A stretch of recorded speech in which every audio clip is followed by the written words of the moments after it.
कूजन्तं राम रामेति मधुरं मधुराक्षरम् आरुह्य कविताशाखां वन्दे वाल्मीकिकोकिलम् वाल्मीकेर्मुनिसिंहस्य कवितावनचारिणः शृण्वन् रामकथानादं को न याति पराङ्गतिम्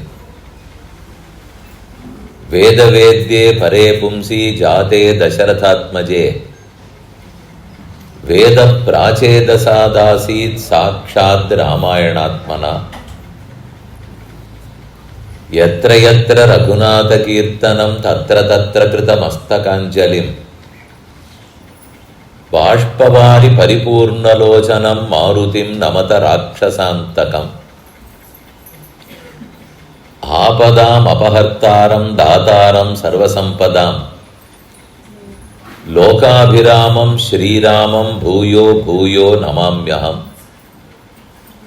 श्रीराम राम रामेति रमे रामे मनोरमे सहस्रनाम तत्तुल्यं रामनाम वरानने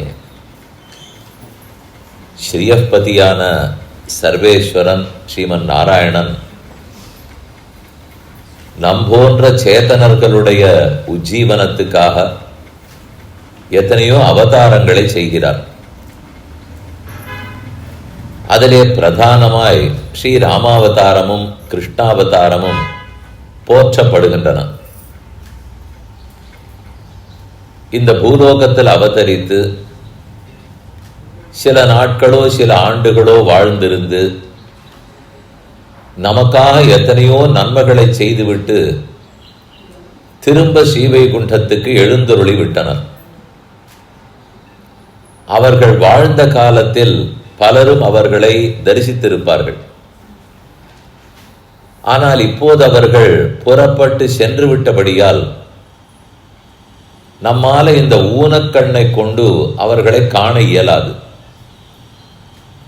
இன்னும் கேட்டால் அவர்கள் வாழ்ந்திருந்த காலத்திலேயே இந்த கண்களை கொண்டு யாரேனும் அவரை பார்த்திருக்க முடியுமா என்றால் துர்லபம்.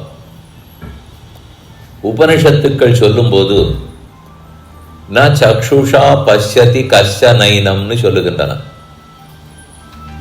யாரும் இந்த ஊனக்கண்ணாலே அவரை பார்த்து விட முடியாது, தொட்டு பார்க்கவும் முடியாது. வாயால் பேசினோம் என்று சொல்லிவிடவும் முடியாது. வாக்குக்கும் மனத்துக்கும் கண்ணுக்கும் எட்டாத உயரத்தில் இருக்கிறார். அனைவரும் சொல்ற உபனிஷத் வாக்கியம் யதோ வாச்சோ நிவர்த்தந்தே அப்பிராப்ய மனசாசகான்னு சொல்லுவோம். வாச்சோ நிவர்த்தந்தே, வாக்குகளெல்லாம் அவரை சொல்ல பார்த்து திரும்பி வந்து விடுமாம். முயற்சி பண்ணோம், சொல்ல முடியவில்லை, எங்கள் வாக்கின் சக்திக்கு அப்பாற்பட்டு இருக்கிறார், பேச முடியாதுன்னு திரும்பி வந்துடும். பல விஷயங்களை வாயால் பேச முடியாவிட்டாலும் கண்ணாலாவது பார்க்கலாமா? இந்த விஷயத்தில் அதுவும் முடியாது. கண்ணுக்கு தெரியாவிட்டாலும் மனதால் நினைக்கலாமான்னு பார்த்தால் அதுவும் இயலாதுன்னு தெரிகிறது. நம்மாழ்வார் தன் பாசுரத்தில் மனநக மலமர மலர்மிசை எழுதலும் மனனுணர்வளவிலன் பொறியுணர்வு அவையிலன். இந்திரியங்களுக்கும் அவரை கிரகிக்க முடியாது. மனம்ங்கிறது ரொம்ப சூக்ஷ்மமான இந்திரியம். கண்ணு காது மூக்குக்கெல்லாம் சக்தி குறைவு. ஆனால் நினைவாற்றல்ங்கிறது மனதுக்கு ரொம்பவே அதிகம்.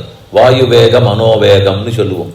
காற்று போகிற வேகத்தை விட மனம் இன்னும் வேகமாக போகும். கைகால் அப்படிலாம் நடக்க முடியாது, பேச்சுக்கு அவ்வளவு சக்தியெல்லாம் இல்லை. ஒருவேளை அந்த மனம் பெருமான கிரகிக்குமோனால் அதை விட வேகமானவர். அதனால் அத்தால் கூட பிடித்து விட முடியாது. இப்படி எந்த புலன்களாலும் அவரை பற்ற முடியாதுன்னு தெரிந்தால் எப்படிதான் பார்க்கறது? அதனாலதான் அன்றியிலேருந்து பார்க்க வேணும் காண வேணுங்கிற ஆசை எல்லாருக்கும் இருந்திருக்கிறது. கண்டிருக்கிறார்கள்.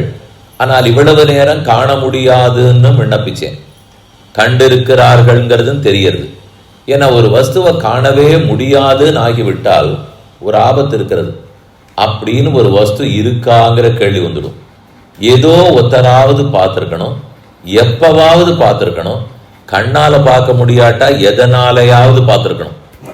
எப்படியுமே நான் பார்த்ததும் இல்லை கேட்டதும் இல்லைன்னால் அது எத்தனையோ வஸ்துக்களை பார்த்ததில்லை கேட்டதில்லை, அதெல்லாம் இல்லைன்னு தான் சொல்லுவார்களே தவிர அடியனுக்கு ஒன்று தெரியாதுன்னுட்டாலும் இன்னொருத்தருக்கு தெரிஞ்சிருந்ததுன்னா கூட நான் ஒத்துப்பேன். உலகத்துல யாருக்குமே அது தெரியாது, யாருமே கண்டதில்லைனால் வஸ்துவே இல்லைன்னு முடிஞ்சு போயிடும். குதிரை கொம்பு யாரானு பார்த்துருக்கீங்களா? வஸ்து இல்லை. ஆகாய தாமரை யாரானு பார்த்துருக்கோமா? வஸ்து இல்லை. அப்போ ஒத்துருக்கும் அது கண்ணுக்கும் காதுக்கும் மூக்குக்கும் மனத்துக்கும் கிட்டாதுன்னு ஆகிவிட்டால் வஸ்துவே இல்லைன்னு முடிஞ்சு போடும். ஆனா அப்படி இருந்ததா தெரியல. ராமனையும் கண்ணனையும் பகவானையும் எத்தனையோ பேர் பார்த்திருக்கிறதாகவும் தெரிகிறது. அதனாலதான் இத்தனை பேர் நம்பிக்கொண்டு பேசிக்கொண்டு இருக்கிறோம். அப்ப பார்த்ததுங்கிறது உண்மையா, பார்க்க முடியாதுன்னு உபனிஷத்து சொல்லுவது உண்மையா? ரெண்டும் உண்மை. பார்க்க முடியாதுங்கிறதும் உண்மை, பார்த்துடலாம்ங்கிறதும் உண்மை. ஏன் பார்க்க முடியாதுங்கிறா? என் முயற்சியாலே பரிமிதமான அளவுக்குட்பட்ட சக்தி கொண்ட இந்த இந்திரியங்களை வைத்துக்கொண்டு பார்க்க முடியாது. ஆனால் இது இல்லாமல் யோகத்தாலே பகவானுடைய அனுகிரகத்தாலே அவராக காட்ட வேண்டும்னு நினைத்தார் என்றால் பார்த்து விடலாம். அதனால பார்க்க முடியாதுங்கிறது உண்மை, பார்க்கலாம்ங்கிறது உண்மை. ஒரே விஸ்வரூபம். குருக்ஷேத்திர போரின் போது கண்ணன் பகவத்கீதை 11வது அத்தியாயம் அதுலதான் விஸ்வரூபம் முழுக்க விளக்கப்பட்டது. ஒரு சிலர் யுத்த பூமியிலிருந்து கண்டது உண்மை. அதனாலதான் பஷ்யாமி தேவாம்ஸ்தவ தேவதேகே, தேவரீருடைய தேகத்தில் இத்தனை பேரையும் பார்க்கிறேன். எப்ப பஷ்யாமின்னு அர்ஜுனன் சொன்னாரோ பார்த்திருக்காருன்னு அர்த்தம். ஆனா எல்லாரும் பார்த்திருந்தாள்னா எத்தனையோ பேர் திருந்திருப்பார்களே, அவர்கள்லாம் பார்க்கலேன்னு அர்த்தம். துரியோதனாதிகள் பார்த்தார்களா? தெரியாது. பீஷ்ம துரோணாதிகள் ஒரு சில பேர் பார்த்திருக்கலாம், பலரும் பார்க்காம இருந்தது. ஒரே காட்சியை சிலரால பார்க்க முடியறது, சிலரால பார்க்க முடியலன்னால் அப்ப அதை பார்க்கலாம் பார்க்க கூடாதுன்னு முடிவெடுத்தது யாரா இருக்கணும்? பார்க்கிற நாம இருக்க முடியாது, காற்ற அவராத்தான் இருக்க வேண்டும். அடியே இங்க பேசின்னு இருக்கேன். கொஞ்ச நாள் முன்னாடி இதை தட்டி தட்டி தட்டி பார்த்தோம். எனக்கு இது கேட்கணுங்கிற ஆசை இருக்கத்தான் இருந்தது. அங்க நிறுத்திட்டான்னா கேட்காது, நான் என்ன சத்தம் போட்டாலும் கேட்காது. அப்ப நான் பேசினது இல்லைங்கிறத பத்தி பேச்சு இல்லை, பேச்சு அது இருக்கா இல்லையாங்கிறத பத்து. நான் பார்த்தேனா நான் பார்க்கலையா இதெல்லாம் இல்லை. அவர் காட்டுறதுக்கு தயாரா இருக்காரா அல்லது மறைப்பதற்கு தயாராக இருக்கிறாரா? அதனாலதான் வேதத்துக்கே 2 பேர் சொல்லுவார். சம்ஸ்கிருதத்துல வேதம்னால் வேதயதீதி வேதா, தன்னிடத்துல இருக்கிற அர்த்தத்தை விளக்கமா சொல்லும். அதனால வேதம். அப்படியே தமிழ்ல மாத்துட்டோம், மறைன்னு பெறுதுக்கு. மறைங்கிற சொல்லுக்கே பொருள் தன்னிடத்துல இருக்கிற அர்த்தங்களை மறைச்சுடும்னு அர்த்தம். சம்ஸ்கிருதத்துல வேதயத்தின்னா விளக்கும்னு இருக்கு, தமிழ்ல மறைனா மறைக்கும்னு இருக்கு. அது என்ன விளக்குமா மறைக்குமானால் பொதுவா மறைக்கும். அதை தெரிஞ்சுக்கணுங்கிற பக்தி என் உள்ளத்தில் இருந்தால் விளக்கும். இந்த ரெண்டும் புரிஞ்சுக்கிறதுக்காகத்தான் வேதத்துக்கே சொல்றார். வேதமே இப்படின்னா வேதத்தாலே சொல்லப்பட்ட பகவானுக்கு அவரும் வேணும்னா காட்டுவர், வேண்டான்னா மறைப்பர். நாம ஆசை உண்மையா பட்டோம்னால் நிச்சயம் காட்டுவார். அவருக்கு ஒன்றும் வஞ்சனை இல்லை, காட்ட மாட்டாங்கிற எண்ணமெல்லாம் இல்லை. இவன் முதல்ல பார்ப்பதற்கு தயாராக ஆகிவிட்டானா அப்பதான் நாம் இவனுக்கு காட்ட வேண்டும். நாயமாத்மா பிரவச்சனேன லப்யா ந மேதையான பகுனா ஸ்ருதேன யமேவேஷ விருணுதே தேன லப்யா தஸ்ஸைஷ ஆத்மா விவருணுதே தனும் ஸ்வாம் என்று வேதாந்தம் சொல்லுகிறது. நாம பேசியோ தவம் புரிந்தோ பட்டினி கிடந்தோ யாகம் பண்ணியோ இது எது பண்ணியும் அவரை பார்த்து விட முடியாது. அவரா தன்னை காட்ட வேணுங்கிற முடிவெடுத்தால் அப்பதான் நம்மால் பார்ப்பதற்கு முடியும். அப்படி ராமன் ஆசைப்பட்டாரா? காட்டினாரா? அதை போல மற்ற அவதாரங்கள் எல்லாம் காட்டினார்களா? இவற்றை பற்றி பார்க்கணும்.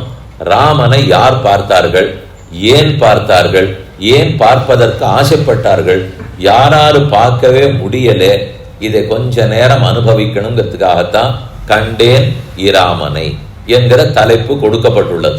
காணணுங்கிற ஆசை இருக்கிறதுக்கு காரணம் என்ன? யாரோ பார்த்துருக்கிறது தான் காரணம். ஒத்துருமே பார்த்ததில்லைன்னா நான் ஆசையே படமாட்டேன். எனக்கும் கண் இருக்கு, பாக்கி எல்லாத்தையும் நானும் பார்த்துட்டு இருக்கேன். ராமனை ஒரு சிலர் பார்த்திருக்கிறார்கள், கூட்டி பார்த்தால் அடியேனுக்கு ராமனை பார்க்கணுங்கிற ஆசை வரும். அப்படி கண்டேன் யாரான்னு சொல்லியிருக்கார்களானால் கண்டேன் சீதையை எல்லாருக்கும் தெரியும். ஆனா இது தலைப்பு வேறையா இருக்க. கண்டேன் ராமனைன்னு இருக்கிறது. சீதையை கண்டிருக்கிறார்கள்னால் ராமனை கண்டிருக்க வேண்டும். இந்த ஆசையெல்லாம் ஏன் வருகிறதுனால் சதா பஷ்யந்தி சூரையா. இது புருஷ சூக்தம், நாராயண சூக்தத்தில் சொல்றது. வைகுந்தத்தில் நித்திய சூரிகளெல்லாம் பெருமானை சேவித்து கொண்டு சதா பஷ்யந்தி சூரையா திதீவ சக்ஷுராததம் தத் விப்ராசா விபன்யவா ஜாகிருவாகம் சஸ்தமிந்ததே விஷ்ணோரியத் பரமம் பதம். விஷ்ணுனுடைய அந்த பரமபதத்திலே சதா பஷ்யந்தி எப்போதும் சேவித்து கொண்டே இருக்கிறார்கள், பார்த்து கொண்டே இருக்கிறார்கள். ஒரு நிமிஷம் விட்டு இல்லை, அரை மணி நேரம் இல்லை, சதா பஷ்யந்தின்னு இருக்கிறதுனாலே எனக்கு ஒரு நிமிஷமான கிடைக்காதா? அவர்களுக்கு எப்போதும் கிடைத்தால் எனக்கு கொஞ்சம் கிடைக்கலாமேன்னு ஆசையா இருக்கும். இன்னொரு வாக்கியம் சொல்றது, ஏததேவ அமிர்தம் திருஷ்டுவா திருப்தியந்தி. அமிர்தமயமாக இருக்கிற பெருமானை பார்த்தே திருப்திப்படுகிறார்கள். திருஷ்டுவா திருப்தியந்தினால் பார்த்து பார்த்து பார்த்து திருப்தி. நமக்கு ஒருத்தர் சக்கரை பொங்கல் கொண்டு வந்து கொடுத்தார். கண்ணால நன்னா பார்த்தோம், தொன்னைய திருப்பி வாங்கி விட்டார். கேட்டால் திருஷ்டுவா திருப்தியந்தின்னு உபனிஷத்திற்கு நீர்தான் பார்த்து விட்டாய், அப்ப சாப்பிட்ட ஆனந்தத்தை அனுபவித்து விட்டாயானால் வராது. அதை பார்த்தா பார்த்ததோட நிற்காது, வாசனை வேற பிடிச்சு ஆசை அதிகமா இருக்கும். சாப்பாட்டு பொருளுக்கு சாப்பிட்றது மட்டுமே இல்லை, கண்ணால பார்க்கறது நன்னா இருக்கும், வாசனை பிடிச்சா நன்னா இருக்கும், சாப்பிட போறோங்கிற பாரிப்பு நன்னா இருக்கும். எல்லாம் எப்ப அடங்கும்? சாப்பிட்டா தான் அடங்கும். அதனால பார்த்தால் மட்டும் போதுமானால் உண்ண வேணுங்கிற ஆசை மற்ற பொருள்களுக்கு. ஆனா பகவானை பொறுத்த வரைக்கும் பார்த்தாலே அந்த திருப்தி வருமா, கேட்டாலே வரும். ஒவ்வொன்றுல எது பண்ணாலும் வரும். பார்த்தால் மட்டும் கூட போரும், கேட்டால் மட்டும் கூட போரும், தொட்டால் மட்டும் போரும், அர்ச்சனை பண்ணா போரும், வேண்டாம் நம்ம வாயால நாமங்களை சொன்னா கூட போரும். ராம ராம ராம ராமான்னு சொல்றோம்னால் அதுவே திருப்தியந்தி. அதனால கூட நமக்கு திருப்தி வந்துடும். ஆனா வாக்கியத்தில் இருக்கிறது திருஷ்டுவான்னு இருக்கு. அவரை பார்த்து கொண்டே திருப்தி அடைகிறார்கள். அதுக்கு மேலே பார்க்கறதுங்கிறதுல இருந்து தாண்டினாத்தானே பேசுறதுன்னு வரும், தாண்டினாத்தானே தொடர்றதுன்னு வரும். ஒரு வஸ்துவை முதல்ல கண்ணால பார்ப்போம், பார்த்தப்பறம் அதன் அருமை பெருமைகள்லாம் தெரியும். வாயால பேசலாம், காதால கேட்கலாம். இதெல்லாம் பண்ணணும்னால் பார்த்து கொண்டிருக்கிறேங்கிறதுல இருந்து கொஞ்சம் நகர்ந்தாத்தானே கேட்க முடியும். நீங்க பாடி என்னை பார்த்துட்டு கேட்டுக்கொண்டிருக்கிறீர்கள். காதும் வேலை செய்யணும், கண்ணும் வேலை செய்யணும், புத்தி வேலை செய்யணும். இருந்தா தான் என்ன நடக்கிறதுங்கிறது தெரியும். இதுக்கு நடுவுலே வேறாரான் ஒருத்தர் வாசல்ல வந்து உங்கள் வண்டியை வாசலில் நிறுத்தி வைத்திருக்கிறீர்கள், நகத்தவும் அப்படின்னு அங்கேருந்து வந்து சொன்னால் இது மொத்தமே போடும். இப்ப என்னெல்லாம் நீங்க பண்ணிட்டு இருக்கீங்களோ இதுலையும் புத்தியை செலுத்தி கொண்டு அதையும் பண்ணுவதற்கு முடியாது. அப்போ ஒரு இடத்துல இருந்து ஒரு கரணம்னா கருவி, கண்ணு ஒரு கருவி, காது ஒரு கருவி, புத்தி ஒரு கருவி. இந்த கரணத்திலேருந்து நம்ம மாறி இன்னொன்னுத்துல ஈடுபட்டா தான் அதை பிடிக்க முடியும். ஆழ்வார்களுக்கெல்லாம் அவரை சேவித்த பிற்பாடு இவனுடைய கண்ணு இங்கேருந்து கொஞ்சமான நகந்தாத்தானே காதுக்கு போவார், காதுலேருந்து நகந்தாத்தானே மனதுக்கு போவார். அது நகராதுனாலே மொத்தமா இவரே இழுத்து வைத்து கொண்டிருக்கிறார். தோள் கண்டார் தோளே கண்டார், ஆரெல்லாம் கண்டார்களோ கண்டவர் வெண்டிலருங்குவார். பேசவே இல்லை, பார்த்து கொண்டிருக்கிறவன் பார்த்தே கொண்டிருக்கிறான். அதுல இருந்து தாண்ட முடியாததுனாலதான் எப்போதும் அவரையே சேவிச்சிருக்கார்களாம். நமக்கு அதனாலதான் ஆசை வருது, ராமனை சேவிக்கணும். ஏன் ராமனை சேவிக்க வேண்டும்? எந்த எம்பெருமானையே சேவிக்க வேண்டும்னால் அந்த பேரு சேவிக்க வைக்கணும்னு தோன்றது. ராமன் அவதரித்தார் சித்திர மாசத்திலே புனர்வசு நட்சத்திரத்திலே நவமி திதியிலே ததச்ச துவாதசே மாசே சைத்திரே நவமிகே திதௌ கௌசல்யா ஜனயத் ராமம். கௌசல்யை ராமனை பெற்றாள். 4 குழந்தைகளுக்கு தொட்டூர் போட்டாயிடுத்து. வசிஷ்டாச்சாரியர் வந்தார், பேர் சூட்ட போறார். முதல் குழந்தை ராமனை பார்க்கிறார். ரமயதீதி ராமஹா ராமயிதி அபிராமேன வபுஷா தஸ்ய சோதிதா. அந்த குழந்தையே என்ன பேர் எனக்கு வைக்கணும்னு தூண்டுறதாம். இப்படி அந்த குழந்தையும் சொல்லாது. நம்ம தான் ஒரு புஸ்தகத்தை வாங்கி உங்கள் குழந்தைக்கு 1000 திருநாமங்கள் அப்படின்னு ஒரு புஸ்தகத்தை வாங்கி அதில் தேடி அது பெண் குழந்தை பேரா ஆண் குழந்தை பேரா, சில சமயம் அதில் அர்த்தமே இல்லாத பேர்லாம் போட்டிருப்பா. கால் வாங்கணும், கால் வாங்கி இருக்கக்கூடாது, மாற்றி மாற்றி பேரை போட்டுருவா. ஆனால் சரின்னு வச்சுட்டு இதுதான் பேருன்னுவோம். 25 வயசுக்கு அந்த பிள்ளை வச்சே யாரான்னு ஒருத்தர் சம்ஸ்கிருதம் தெரிஞ்சவர் வந்து இந்த சப்தத்துக்கு என்ன அர்த்தம்னு கேட்டார்னா அப்போ முழிப்போம். இது எல்லாத்தையும் முதல்ல கேட்டு அந்த பேரை வச்சிருக்கலாம், சரி போட்டோம். ஆனால் இந்த குழந்தை தானே பேர் வைக்கணும்னு தூண்டித்து. எனக்கு ராமன்னு பேர் வை, ரமயதீதி ராமஹா, தன்னை சேவிப்பவனுக்கு ஆனந்தத்தை கொடுக்கிறார், சந்தோஷத்தை கொடுக்கிறார். திருமேனி அழகை சேவித்து சந்திரகாந்தானனம் ராமம் அதீவ பிரிய தரிசனம் ரூப ஔதாரிய குணைகி பும்சாம் திருட்டி சித்தாபகாரிணம்னு ராமாயணத்துல ஸ்லோகம்.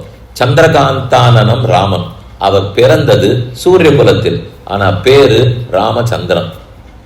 அவதரித்தது ஆதித்ய குலத்தில், அப்படின்னா பேரு ராமசூரியன் தானே வச்சுக்கணும். கிருஷ்ணச்சந்திரன் பேர் அதெல்லாம் என் கேள்வியே பட்டது கிடையாது. ராமச்சந்திரன் உண்டு, 6 கிட்ட, ஆனா அவர் தான் சந்திரவம்சத்துல பிறந்தார். கண்ணன் பிறந்தது சந்திரவம்சத்தில், அவருக்கு சந்திரன்ற பேர் இல்லை. ராமன் பிறந்தது சூரிய வம்சத்தில், ஆனா ராமச்சந்திரன் பேர் இருக்கார். சதி ஆஹ்லாதனேன்னு தாது, பார்த்தவுடன் குளிர்ச்சியை கொடுப்பார், சேவித்தவுடன் ஆனந்தத்தை கொடுப்பார். அந்த அழகு அவர் திருமேனில் இருந்ததுனாலே அதுவே தூண்டி எனக்கு ராமன் பேர் வை என்று சொல்லித்து பேரும் வைத்து விட்டார். அன்னிலேருந்து எல்லாருக்கும் அவனை பார்க்கணும் பார்க்கணும், பார்த்தா ஆனந்தம் வருமே. அதனாலதான் ராமனை காண வேணும், ராமனை காண முடியுமா என்று ஆசைப்படுகிறோம். முதல்ல பார்த்தது ஸ்ரீவைகுண்டத்தில் எல்லாரும் பார்த்து கொண்டிருக்கிறபடியால் அடியனுக்கு ஆசை. பார்வை ஒன்றே திருப்தி கொடுத்து விடுகிறபடியால் அடியனுக்கு ஆசை. அப்படி யார் ஆசைப்பட்டார்கள்னு பார்ப்போம். குலசேகர பெருமாள், குலசேகர ஆழ்வார் ஆழ்வார்களில் 6வது. அவர் 105 பாசுரங்கள் பெருமாள் திருமொழின்னு பாடினார். அவருக்கு உள்ளூர ஒரு வருத்தம், அவருக்கு ராமன் இருந்த காலத்தில் இருக்க முடியல. ராமன் திரேதாயுகத்தில் இருந்தார், குலசேகர ஆழ்வார் கலியுகத்தில் இருந்தவர். ஆனா அவருக்கு ராமன் ராமன் ராமன்னே ஆசை. அதனாலதான் ராமனுக்கு இருந்த பெருமாள்ங்கிற பேரு இவருக்கு ஒட்டி கொண்டது. இவரை குலசேகர ஆழ்வார்னு சொல்றதை விட குலசேகர பெருமாள்னு சொல்லுவார்கள். காரணம், அவர் தூங்கினா இவர் தூங்குகிறான், அவர் சிரிச்சா இவர் சிரிப்பறான், அவர் சாப்பிட்டா இவர் சாப்பிடுவான், அவருக்கு ஒரு வருத்தம்னா இவர் வருத்தப்படுவான். அவராக்காகவே வாழ்ந்தாரோ இல்லையா, அதனால இவருக்கு அந்த பேர் வந்தது குலசேகர பெருமாள்னு பேர். அவர் பெருமாள் திருமொழி பாடினார். அதுல கடைசி பதிகம். ராமபிரான் 11,000 ஆண்டுகள் பூலோகத்தில் இருந்து இன்று இல்லை, அவர் கிளம்பி சென்று விட்டார். அடியை எப்படி சேவிக்கிறதுன்னு தெரியல. அந்த பெருமாளை தில்லநக திருச்சித்திரகூடம், சிதம்பரம்னு சொல்றோம், கோவிந்தராஜ சுவாமி, அங்கேயே ராமபிரானாகவே சேவித்து கொண்டு 10 பாசுரங்கள்ல ராமாயணம் முழுக்க பாடிட்டார். கடைசி 10 பாட்டு. அதுக்குள்ள ராமன் பிறந்தான்ங்கிறதுல இருந்து திரும்ப தனடி சோதியான வைகுந்தத்துக்கு சென்றான் என்கிற வரைக்கும் பாடினார். அதுல முதல் பாசுரம், அங்கநடு மதில் புடை சூழ் அயோத்தி என்னும் அணிநகர துலகனைத்தும் விளக்கும் சோதி வெங்கதிரோன் குலத்துக்கோர் விளக்காய் தோன்னி விண்முதும் உயக்கொண்ட வீரன் தன்னை செங்கநடுங் கருமுகிலை இராமன் தன்னை தில்லநகத் திருச்சித்திரகூடன் தன்னுள் எங்கள் தனி முதல்வனை எம்பெருமான் தன்னை என்றுகொலோ கண்குளிர காணு நாளே, என்றுகொலோ கண்குளிர காணு நாளே, என்னைக்கு ராமனை பார்ப்பேன் பார்ப்பேன். இதுதான் முதல் பாசுரம். இத்தனைக்கும் அவருக்கு ராமன் காட்சி கொடுத்திருக்கார். இப்ப 2வது விஷயத்துக்கு வருவோம். காணாதவர்கள் காண வேணும்னு ஆசைப்படுறது புரிஞ்சுது. கண்டவர்கள் கண்டுவிட்டோம்னு முடிப்பார்களானால் காணாதது போலேயே காண வேணும்னு ஆசைப்படுவார்கள். அது சின்ன வித்தியாசம். நானும் ஒரு விஷயத்தை ஒரு தரம் பார்த்துட்டால் 2ஆம் தரம் பார்க்கணும்னு ஆசைப்படுவேன், சாப்பிடணும்னு ஆசைப்படுவேன், பார்க்கணும்னு ஆசைப்படுவேன். நேத்திக்கு பார்த்தேன், நன்றாக இருந்தது, ஆகவே இன்றும் பார்க்க ஆசைப்படுகிறேன். இதுதான் நம்ம சொல்லணும். ஆனா ஆழ்வார் சொல்றது, நேத்திக்கு பார்க்கவே இல்லை, ஆகவே இன்று பார்க்க ஆசைப்படுகிறேன். நேத்திக்கு பார்த்தீரேனால், பார்த்தேன் ஒன்று சொன்னாலே வைபவம் குறைந்து விட்டதுன்னு அர்த்தமா. பார்க்கவில்லை பார்க்கவில்லைனால்தான் பார்க்கவே இல்லைன்னு தோணி கொண்டிருக்கும். அந்த அளவுக்கு ஆர்வம். ஒரு தரம் பார்த்துட்டால் ஆசை கொஞ்சம் குறையும், 2ஆம் தரம் பார்த்தா ஆசை இன்னும் குறையும், 3ஆம் தரம் பார்த்தா ஆசை இன்னும் குறையும். ஆழ்வார்களுக்கு பக்தர்களுக்கு ராமனை தரிசிக்க வேணுங்கிற ஆசை, பேரவா, பெரு விருப்பம் ஒரே ஒரு சதவிகிதம் கூட ஒவ்வொரு தரத்துக்கும் குறையாததுனாலதான் முதல் தரம் சொன்னா போலே பார்க்கவே இல்லைங்கிறார். பார்த்தேன்னு சொன்னாலே கொஞ்சம் குறைஞ்சிடும் இல்லையோ, பார்க்கலேன்னு சொல்லிட்டார். ஆமா, அந்த ஆசை குறையலேன்னு சொல்றதுக்காக இந்த பாசுரம், எங்கள் தனி முதல்வனை எம்பெருமான் தன்னை என்று கொலோ கண்குளிர காணு நாளே, கண்கள் குளிரும்படிக்கு காண வேணும். அவர் எங்க அவதரித்தார்? அங்கநடு மதில் புடை சூழ் அயோத்தி என்னும் அணிநகர துலகனைத்தும் விளக்கும் சோதி. இந்த பூமண்டலத்துக்கே பெருமை சேர்க்குமா அயோத்தியா. அயோத்தியா அபராஜிதான்னு அந்த ஊருக்கு பேர். ஸ்ரீவைகுண்டத்துக்கு முதல்ல அயோத்தியான்னு பேர். அபராஜிதான்னு பேர். அதே ஊரைத்தான், அந்த பேரைத்தான் இந்த ஊருக்கு பேர் வைத்தார்களாம். சரையூ நதியினுடைய தெற்கு கரையிலே மனுவாலே ஸ்தாபிக்கப்பட்ட ஆச்சரியமான பூமி அது அயோத்தியா. அயோத்தியானா அதை எதிர்த்து சண்டை போட முடியாது, தகர்க்கவும் முடியாது, உள்புகவே முடியாது, யாரிடத்திலையும் அது தோத்ததே கிடையாது. அபராஜிதா. பராஜிதான்னா பராஜயம்னா தோல்வி, பராஜிதானா தோற்றவள், அபராஜிதானா தோல்வியே இல்லாதவள். அதைத்தான் அந்த ஊருக்கு பேர் வச்சார்கள். அப்ப அயோத்தியா பேரு யோத்தும் நசக்கியா இது அயோத்தியா. அபராஜிதா, தோல்வியே அவளுக்கு தெரியாது. இப்பேற்பட்ட ஆச்சரியமான ஊர். அந்த ஊரை தேர்ந்தெடுத்து தான் பெருமாள் அவதரிக்கிறார். ஏன்னா தான் அர்ச்சகனா இருக்கணும், தன்னால் ஆராதிக்கப்பட வேண்டிய தானே அந்த க்ஷேத்திரத்தில் உள்ள சயனித்து அர்ச்சனாக இருக்கிறார். இன்னைக்கு ஸ்ரீரங்கத்தில் இருக்கிற பெருமாள் தான் அன்னைக்கு அங்க இருந்த பெருமாள். இன்னைக்கு இவர் ரங்கநாதனா பெரிய பெருமாளா இருப்பவர். அயோத்தியில் தான் இக்ஷுவாகுவாலே பிரதிஷ்டை பண்ணப்பட்டார். அவருக்கு திருவாராதனம் பண்ணி ஆனந்தப்படணுங்கிறதுக்காகவே ராமன் அந்த குலத்துல பிறந்தார். மனுஷனா பிறந்தா ராவணனை கொல்லலாம், சட்டம் அவ்வளவுதான். ராவணன் கேட்டு வச்சிருக்கிற வரம் மனிதனாலே, வானரத்தாலே, நரத்தாலே, இந்த ரெண்டை விட்டுட்டு பாக்கி ஒண்ணுத்தாலே தனக்கு மரணம் கூடாதுன்னு சொல்லிட்டான். மனிதனா எந்த குடும்பத்துல பிறந்தான், எங்கேயா இருந்தாலும் கொண்டிருக்கலாமே. அது என்ன இக்ஷ்வாகு வம்சத்தில் தசரதனுக்குத்தான் பிறக்கணுமானால் அப்பதான் இந்த பெருமாளுக்கு திருவாராதனம் பண்ண முடியும். எங்கோ போய் பிறந்தால் தனக்கு தானே பண்ணிக்கணும்னு அவருக்கு ஆசை. அதனால தான் அங்கு அவதரித்தால் அவருக்கும் வயசாகித்து ராமனே சீதையோட கூடி பெருமானுக்கு ஆராதனம் பண்ணி கொண்டிருக்கிறார். அதெல்லாத்தையும் அவர் சொல்றார். அயோத்தி தான் அந்த ஊருக்கு பேர். அங்க நெடுமதுல் புடைசூழ் அயோத்தி என்னும் அணிநகரத் தொலகனைத்தும் விளக்கும் சோதி வெங்கதிரோன் குலத்துக்கோர் விளக்காய் தோன்றி. சூரியன் இருந்தா தான் எந்த பொருளையுமே பார்க்க முடியும். ராத்திரி விழுந்துடுத்தினால் விளக்கு வெளிச்சத்தின் உதவி இல்லாத பார்க்க முடியாது. பகலா இருந்துடுத்தினால் வெளிச்சம் நன்னா தெரியும், விளக்கு போட வேண்டிய தேவையில்லை. பகல் வேளையில விளக்கு போட்டிருந்தாலே எதுக்கு போட்டிருக்கீன்னு கேட்போம். பகல் விளக்கு பட்டிருக்கிறதுனால் விருதா தீபோ திவாபிச்சன்னு ஒரு சம்ஸ்கிருத ஸ்லோகம். பாலபாடம் படிக்க ஆரம்பிச்சு சின்ன சின்ன சுபாஷிதங்கள் நல்ல ஸ்லோகங்கள்லாம் சொல்லி கொடுப்பா. விருதா திருப்தஸ்ய போஜனம், விருதா தீபோ திவாபிச்ச. அது பகல் வேளையில விளக்கேற்றி வைக்கிறது வீண். நன்னா சாப்பிட்டு முடிச்சு ஏப்பம் விட்டவனுக்கு திரும்ப சாப்பாடு போடுறது வீண். இதை போல எது வீண்னு சொல்லியிருக்கோம் அப்படின்னு வச்சுக்கோ. இந்த மாதிரி ஸ்லோகங்கள்லாம் வாசிச்சோம்னா சின்ன சின்ன விஷயங்கள்லாம் நன்னா தெரிஞ்சு கொள்ளலாம். விருதா தீபோ திவாபிச்ச, பகல் வேலையிலே என்ன விளக்கேற்றினாலும் வீண். அதனால ராத்திரி பொழுதுல தான் சூரியனுடைய அருமையே தெரியும். பகல் வேளையில் சூரியன் இருக்கிறார், எல்லாம் தெரிஞ்சு விடுறது. ராமன் எதற்காக சூரிய குலத்தில் பிறந்தார் என்றால் இன்னொன்னுத்தனுடைய உதவி தேவையில்லாமல் தன்னை தானே எல்லாருக்கும் காட்ட வேணும்னா அதுக்கு சூரியன் தான் வேணும். சூரிய ஒளியாலே மற்றதையும் பார்த்துக்கலாம். சூரியனை பார்க்கறதுக்கு இன்னொருத்தனுடைய உதவி வேண்டுமா? வேண்டாமே. நம்மளால பார்க்க முடியாதுன்னு வேணா சொல்லலாமே தவிர ஒரு நிமிஷம் எட்டி பார்த்தா தெரியாதா இந்த சூரியன் இருக்கிறான்னு தெரிய போறது. ஆனா மற்ற பொருள்லாம் பார்த்திருந்தால் அதுக்கு தானேவும் தோற்றிக்காது. மற்றொரு விளக்க போட்டா தான் அதுவும் தெரியும். ஆனா விளக்குக்கு இருக்கிற பெருமை அது மற்ற பொருளையும் காட்டும், தன்னையும் காட்டும். விளக்க பார்க்கறதுக்கு இன்னொரு விளக்கனுடைய உதவி தேவையில்லை. ஒரு இடத்துல ஏற்றி வச்சிருந்தா நாமே அதை பார்த்துடலாம். அதே போலத்தான் ராமன் சூரிய குலத்துல பிறந்ததற்கு காரணம் மற்ற பேரையும் விளக்குவோம், தன்னையும் பக்தர்களுக்கு காட்டி விளக்குவோம் என்பதற்காகவே அவதரித்தார். வெங்கதிரோன் குலத்துக்கோர் விளக்காய் தோன்றி விண்முழுதும் உயர்கொண்ட வீரன் தன்னை. ஆகாச படங்களும் தேவர்கள் எல்லாருக்கும் நல்வாழ்க்கையை பெற்றுக் கொடுத்தார். ராவண பயத்தாலே சமப்பட்டு கொண்டிருந்தார்கள். இவர் அவதரித்து ராவணனை முடிக்கவே தானே தேவர்களுக்கு வாழ்வே. அதனால விண்முழுதும் உயர்கொண்ட வீரன் தன்னை செங்கனடு கருமுகிலை இராமன் தன்னை. சூரியன் சொன்ன உடனே குலசேகராழ்வார் ரொம்ப திருப்தியா ஞானம் பிரகாசம் எல்லாம் சொல்லிட்டார். ஆனா சூரியன் உடனே கூடவே இன்னொரு கட்டம் இருக்க, சுடும், தகிக்கும், வெப்பமா இருக்கும், பார்க்கவே முடியாது. சூரிய குலோத்பவனான ராமனை பார்க்க வேணும்னு ஆசைனால் இது சூரியனை பார்க்கணும்னு ஆசைப்பட்டாமல் ஆயிடும்.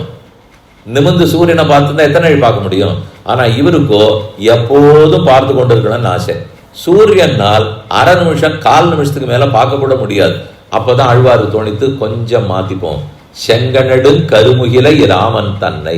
அவர் சூரியனாகவே இருந்தாலும் சூரியனே கருப்பு மேகமாட்ட எப்பவான்னு பார்க்க முடியுமா? முடியாது. மேகம் சூரியனை மறைச்சதுன்னா பார்க்கலாம். முன்னாடி மேகம் வந்துடும், பின்னாடி சூரியன் இருக்கார். முன்னாடி மேகம், பின்னாடி சந்திரன். இந்த ரெண்டும் ரொம்ப ஆனந்தமான ஒரு காட்சியா இருக்கும். மேகம் கெட்டியா மறைச்சுட்டு இருக்கும், அந்த ஒளி அதை ஊடுருவி நமக்கு வரணும்னு முயற்சி பண்ணிட்டு இருக்கும். அதனால என்ன ஆகும், மேகத்தினுடைய விளிம்பு முழுக்க ஒரு ஒளி கட்டினாப்புல ஆயிடும். சந்திர ஒளியை பார்த்தாலும் அப்படித்தான், சூரிய ஒளியை பார்த்தாலும் அப்படித்தான். அது இன்னும் நல்லா இருக்கும். மேகத்தினுடைய கருப்பு ஜெயிக்க போறதா, பின்னாடி இருக்கிற சூரியனுடைய ஒளி ஜெயிக்க போறதானால் மேகத்தை என்னமோ அந்த கெட்டியா இருந்த கருப்பு அது குறைச்சிட்டு ஓரளவு வெளுப்பா ஆக்கிடும். அந்த சூரியனா மேகமானு போட்டி நடக்கும். அத போல ராம சூரியன் ஓஹோன்னு வெளுப்பா இருக்கார், ஒரே ஒளியா இருக்காராம். கருத்த மேகமா அவர் திருமேனியே இருக்கு. இந்த ஒளிக்கு அந்த கருப்புக்கும் போட்டி வந்து அதைத்தான் பார்க்கணும்னு ஆசைப்படுறேங்கிற.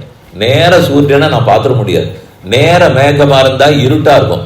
சூரியனை மேகம் மறைத்தா போலே ராம பிரபுவை அவர் திருமேனி கருமேகமானது மறைக்க, அதுல மின்னல் வெட்டினா போலே சீதாதேவி எழுந்தருளி இருக்க, அந்த காட்சியை எப்போது பார்ப்பேனோ, எத்தனையும் கண்குளிர காண என்னைக்கு எனக்கு பாக்கியம் கிடைக்கும். எங்கள் தனி முதல்வனை எம்பெருமான் தன்னை என்று கொலோ கண்குளிர காணுனாலே.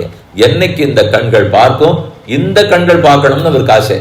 பெருமான் பதில் கூறினார், சீவை குண்டத்துக்கு வந்துட்டே இருந்தால் சதா பஷ்யந்தின்னு எப்படி எல்லாரும் பார்த்துட்டு இருக்காள். இந்த தேகத்தில் இந்த தேசத்தில் இந்த கண்களோட பார்க்க ஆசைப்படுகிறேன். நீ தேகத்தை மாத்தி தேசத்தை மாத்தி கண்ணை மாத்தினியானால் அதுலெல்லாம் அடி எனக்கு ஆசை இல்லை. இப்ப எப்ப அவதரித்திருக்கிறாய், நான் பிறந்திருக்கேன், கூட இருக்கக்கூடிய பாக்கியத்தை இழந்துட்டேன், ஆனா நீ காட்ட வேண்டும். அவர் சிரித்து கொண்டே, இப்படியெல்லாம் காலமில்லா காலத்துல கேட்டாலாம் காட்ட முடியாது. நான் இருக்கிற காலத்துல பிறந்திருந்தீர்னால் கூட இருக்கிறவர்கள் சேவிக்கலாம். நீர் பாட்டுக்கு எப்போதோ பிறந்து விட்டால் இல்லை, தேவரீர் தான் சொன்னீர், தமருகந்தது எவ்வுருவம் அவ்வுருவம் தானே. தமருகந்ததெப்பே மற்றப்பேர். அடியார்கள் எப்படி எப்ப சேவிக்கணும்னு ஆசைப்படுறார்களோ அப்போது, என்ன பேரிட்டு அழைக்கணும்னு ஆசைப்படுறார்களோ அப்போது என்று சொன்னீரேனால் அது அர்ச்சாவதார திவ்ய தேசத்துல தான் சொன்னேன். க்ஷேத்திரத்துக்கு போங்கோ, ராமனா இருப்பேன், கண்ணனா இருப்பேன், வராகனா இருப்பேன், நரசிம்மனா இருப்பேன், அங்குதான் சேவித்துக் கொள்ளணும்னால். அதனாலதான் ஆழ்வார் பாட்டுல சேர்த்துட்டார், செங்கநடுங் கருமுகிலை ராமன் தன்னை தில்லநகர் திருச்சித்திர ஊடன் தன்னுள். அவர் அயோத்தியில பார்க்கணும்னு ஆசைப்படல, வைகுந்தத்துல பார்க்கணும்னு ஆசைப்படல, விபவாவதாரத்தை காணணும்னு ஆசைப்படல, தில்லநகர் திருச்சித்திர ஊடன் தன்னுள் இப்ப சேவிக்கணும்னு ஆசைப்படுகிறேன். அது சாத்தியம் தானே. நேர ராமனை நகமும் சதையுமா இப்ப நாம சேவிக்காட்டாலும், இப்ப எந்த க்ஷேத்திரத்துக்கு ராமன் இங்க எழுந்தொழி இருக்கிறார்னு போனால், அயோத்தியிலிருந்து திருப்புல்லாணிக்கரை வரைக்கும் எந்த க்ஷேத்திரத்துக்கு போனாலும் ராமனை சேவித்துக் கொள்ளலாம். அதுதான் அவருக்கு இருக்கக்கூடிய பெருமை. ஆகவே எத்தனையும் கண்குளிர காண வேணும்னு ஆசைப்பட்டது ஒன்று. அப்ப ஆசைப்பட்டது உண்மை. அங்க எல்லாரும் சேவித்துக் கொண்டிருக்கிறார்கள். அதே போல குலசேகர ஆழ்வார் நானும் சேவிக்க வேணும்னு ஆசைப்பட்டார். வெவ்வேறு இடத்திலே கொஞ்சம் வெவ்வேறு தன்மைகளோட எப்படி ஆசைப்பட்டார்கள்ங்கிறத சொல்றேன். யஞ்சராமன் ந பஷ்யேத்து யஞ்சராமோ ந பஷ்யதி சவசேன் லோகேன் நிந்திதா ஸ்வாத்மாப்தேனம் விகர்கதேன்னு ஒரு ஸ்லோகம். இது ராமாயணத்துல இருக்கிற ஸ்லோகம். யச்ச ராமம் ந பஷ்யேத்து யஞ்ச ராமோ ந பஷ்யதி. ராமனு நாமும் பார்த்துக்கிறதுக்கு ரெண்டு வகை இருக்கான். யாரொருத்தனை ராமன் பார்க்கிறானோ, யாரொருத்தன் ராமனை பார்க்கிறானோ, ரெண்டும் செய்யலாம். அடியேன ராமனை சேவிக்கலாம், ராமன் அடியனை கட்டாட்சிக்கலாம். இந்த ரெண்டுத்துக்குள்ள எது சிறப்பு? அவர் என்ன கட்டாட்சிக்கிறதா இன்னும் சிறப்பு. அடியன் அவரை பார்த்தேன்னு சொன்னார், இந்த ஊருக்கு ஜனாதிபதி வந்திருந்தார், நாங்க பார்த்துட்டு வந்தோம்னு சொன்ன மாதிரி. அவர் உம்மை பார்த்தாரான்னு கேட்டா என்ன பதில் சொல்லுவோம்? நாங்க எல்லாம் கூட்டமா ஒரு 1000 பேர் நின்றுட்டு இருந்தோம், எல்லாருக்கும் கை அசைச்சார், கொடியெல்லாம் அசைச்சார், நாங்க அவரை பார்த்துட்டு வந்தோம். நம்ம வீட்டு குழந்தைகள்லாம் நிறுத்தி வச்சிருவா.